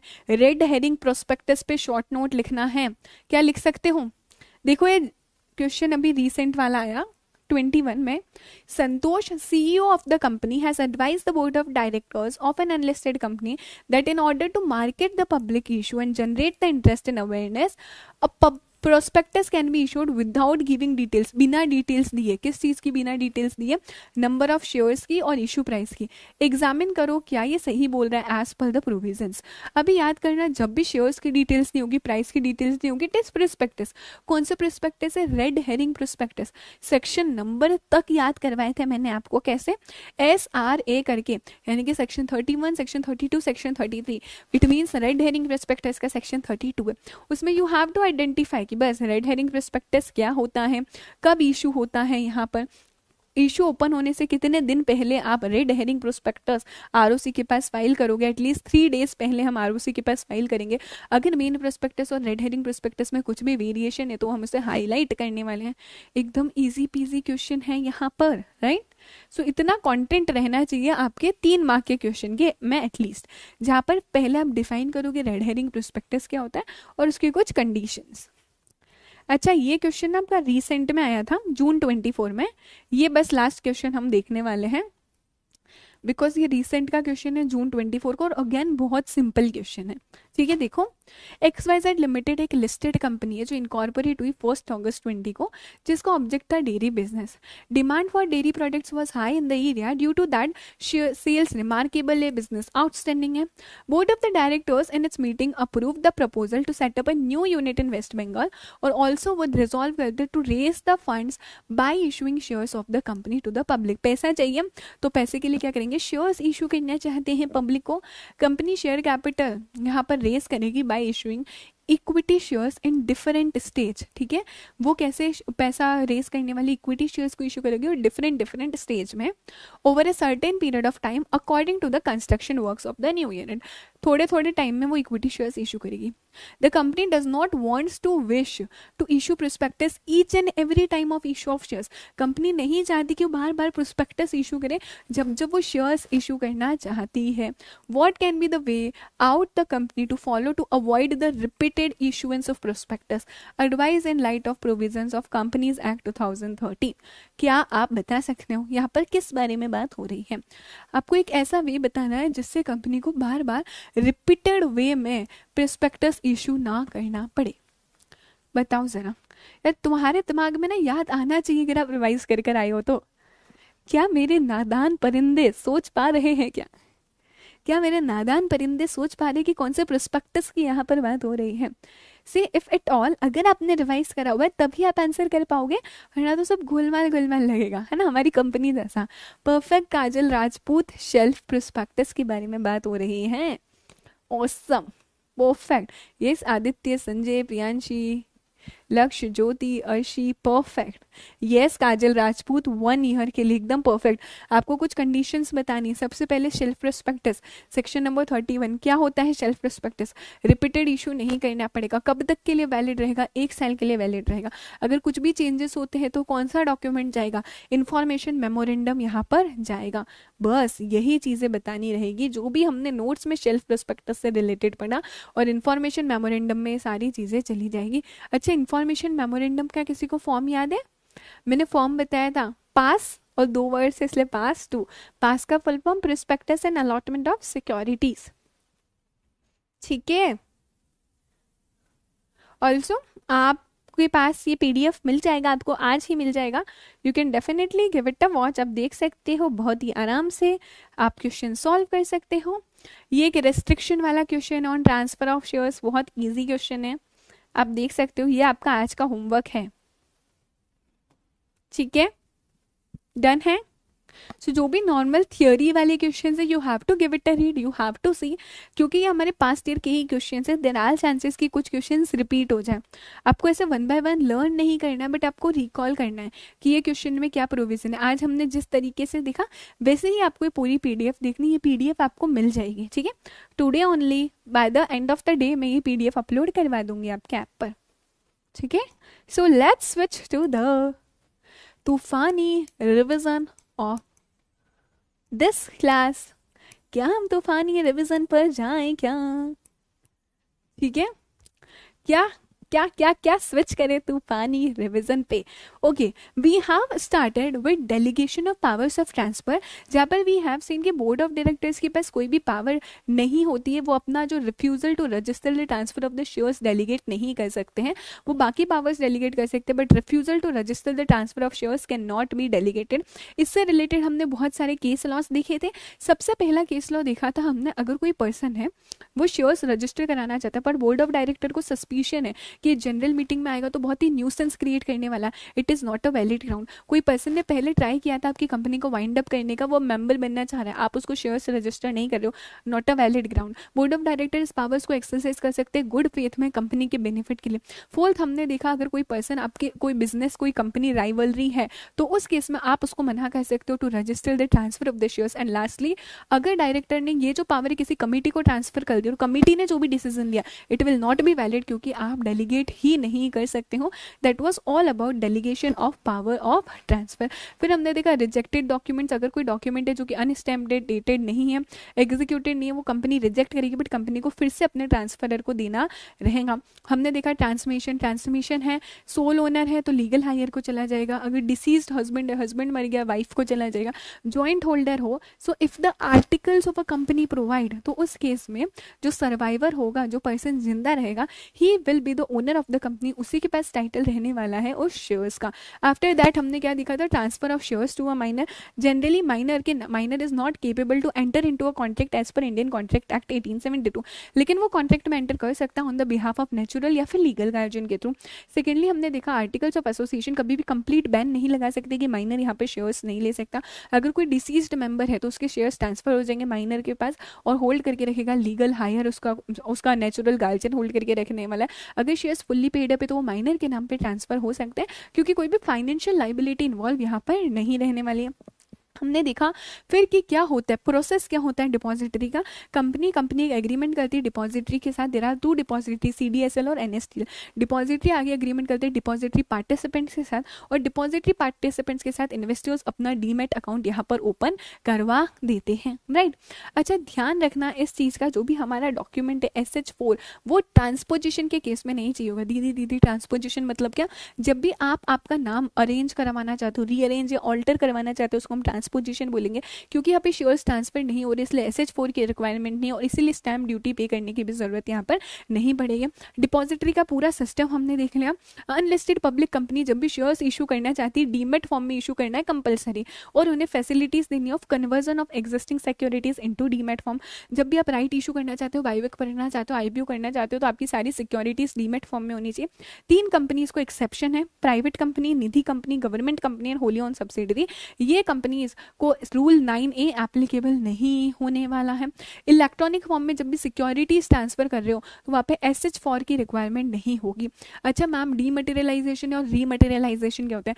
जिसको भी डाउट था एक बार फिर से सुनना। डीमटेरियलाइजेशन मतलब हमारे फिजिकल शेयर्स कन्वर्ट हो रहे इलेक्ट्रॉनिक शेयर्स में। मैं इन्वेस्टर हूँ, ठीक है, मैं इन्वेस्टर हूँ, मेरे पास फिजिकल शेयर्स है, मैं अपना डीमटेरियलाइजेशन रिक्वेस्ट फॉर्म सबमिट करने वाली हूँ। किसको? डिपॉजिटरी पार्टिसिपेंट को। डिपॉजिटरी पार्टिसिपेंट डिपॉजिटरी को बोलेगा कि इसकी फिजिकल शेयर्स को इलेक्ट्रॉनिकली कन्वर्ट करना है। डिपॉजिटरी आगे कंपनी को बोलने वाला है, कंपनी उसका जो शेयर सर्टिफिकेट है वो कैंसिल करेगा और इसे डीमेट अप्रूव कर देगा। डिपॉजिटरी पार्टिसिपेंट डिपॉजिटरी DP को बोलेगा और DP फाइनली क्या कर देगा? इन्वेस्टर के अकाउंट में क्रेडिट कर देगा इलेक्ट्रॉनिकली शेयर्स। रीमटेरियलाइजेशन जस्ट उसका उल्टा है, इलेक्ट्रॉनिक शेयर्स फिजिकल में कन्वर्ट हो रहे हैं, तो अभी मेरे पास इलेक्ट्रॉनिकली मेरे डीमेट अकाउंट में शेयर्स हैं, मैं एज एन इन्वेस्टर अपने DP को बोलने वाली हूँ कि इलेक्ट्रॉनिकली को फिजिकल में कन्वर्ट करना है, तो मैं उसने बोलूँगी। DP आगे डिपॉजिटरी को बोलेगा, डिपॉजिटरी आगे कंपनी को बोलेगा, कंपनी क्या करेगी? प्रिंट करेगी शेयर सर्टिफिकेट और अप्रूव कर देगी रीमटेरियलाइजेशन। डिपॉजिटरी DP को बोलने वाला और DP क्या करेगा? आपके जो भी शेयर सर्टिफिकेट है वो आपको दे देगा, company directly share certificate issue कर देगी। एंड स्वाहा of this chapter. Am I very very clear? क्या ये क्लियर है क्या? क्या ये डन है क्या? क्या ये क्लियर है? क्या ये डन है? क्या मजा आ गया क्या? आदित्य सोनी मैं आपको प्रोवाइड करा दूंगी। सी बेटा, जो भी चैप्टर बहुत ज्यादा वेटेज है ना वो PYQs में आपको प्रोवाइड करा दूंगी, डोंट वरी, ठीक है। स्वाहा हो गया। Thank you so much Kajal Rajput. Rajpatwa वो हो जाएगा वापस से ही। Vineet Shah, there is no form कि प्राइवेट कंपनी किसमें करती है। यस काजल राजपूत, मेरे पास है काफी सारी कंपनी के शेयर्स डीमेट फॉर्म में ही। स्वाहा हो गया, मजा आ गया, आग लगा दी क्या? ठीक है, यस बस अब आपको रिवीजन करना है। अभी 2 इंपॉर्टेंट बात है मेरी तरफ से।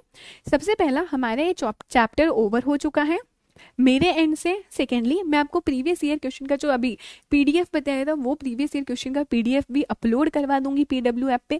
E-नोट्स में कुछ चेंजेस होने वाले हैं, तो जैसे ही वो चेंजेस डन हो जाते हैं वो E-नोट्स भी आपके पास पहुंच जाएंगे। अभी टॉकिंग अबाउट द प्रैक्टिकल कुछ क्वेश्चन जहाँ पर ना थोड़ा नंबर्स वाला खेले। What I am planning is, मैं आपका एक एक्स्ट्रा सेशन ले लूंगी नेक्स्ट संडे को, ठीक है। मैं आपका कोई एक्स्ट्रा सेशन ले लेती हूँ नेक्स्ट संडे को, जिसमें हम क्या करने वाले हैं, आपका शेयर कैपिटल वाले चैप्टर का हम लोग न्यूमेरिकल सॉल्व करने वाले। Hardly it will take 1 hour. तो मैं ऐसा कुछ करने का प्लान कर रही हूँ, जो भी होगा आपको नोटिफाई कर लिया जाएगा, आपके PW ऐप पे नोटिफिकेशन हो जाएगा। I can not assure you, लेकिन मैं ये श्योर हूँ आपका एक सेशन तो होगा।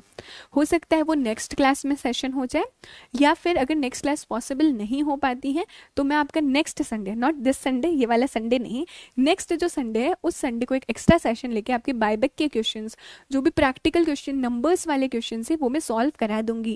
M I very clear? क्या समझ में आ गया? तो अभी ऐसे हल्ला मत क्रिएट करना कि दीदी कब होगा, मैं करवाऊंगी, मैं कहीं नहीं जाऊंगी बिना करवाए। Okay, so I hope I am very clear. Next Sunday ये वाला संडे नहीं है ना, पहले ही बोल रही हूँ। ठीक है, अच्छा प्लीज एक बार जो भी PDF है ना उसको देख लेना, जो भी मैंने क्वेश्चन वाली PDF बोली, हैव अ लुक, उसको देखना है, उसको सॉल्व करना है। Talking about one more question, आपके बच्चों के मन में डाउट आएगा दीदी DPP का एक एक आंसर लिखना है क्या? एक एक आंसर को कभी भी लिख के सॉल्व नहीं करना, आपके पास इतना टाइम ही नहीं रहने वाला है, तो आपको सिर्फ पढ़ना है। लेकिन जो आपके वीकली टेस्ट होते हैं वो आपको प्रॉपरली लिख कर सॉल्व करना रहेगा। I hope I am very clear. मजा आ गया है, समझ में आ गया है। I hope it's very clear to all of you my नादान परिंदो। सो चलते हैं, जल्दी ही मिलती हूँ आपसे SBIL की क्लास में, ठीक है। So that is it from my side. खूब अच्छे से पढ़ो। Just make yourself proud, make your parents proud, make me proud. Bye.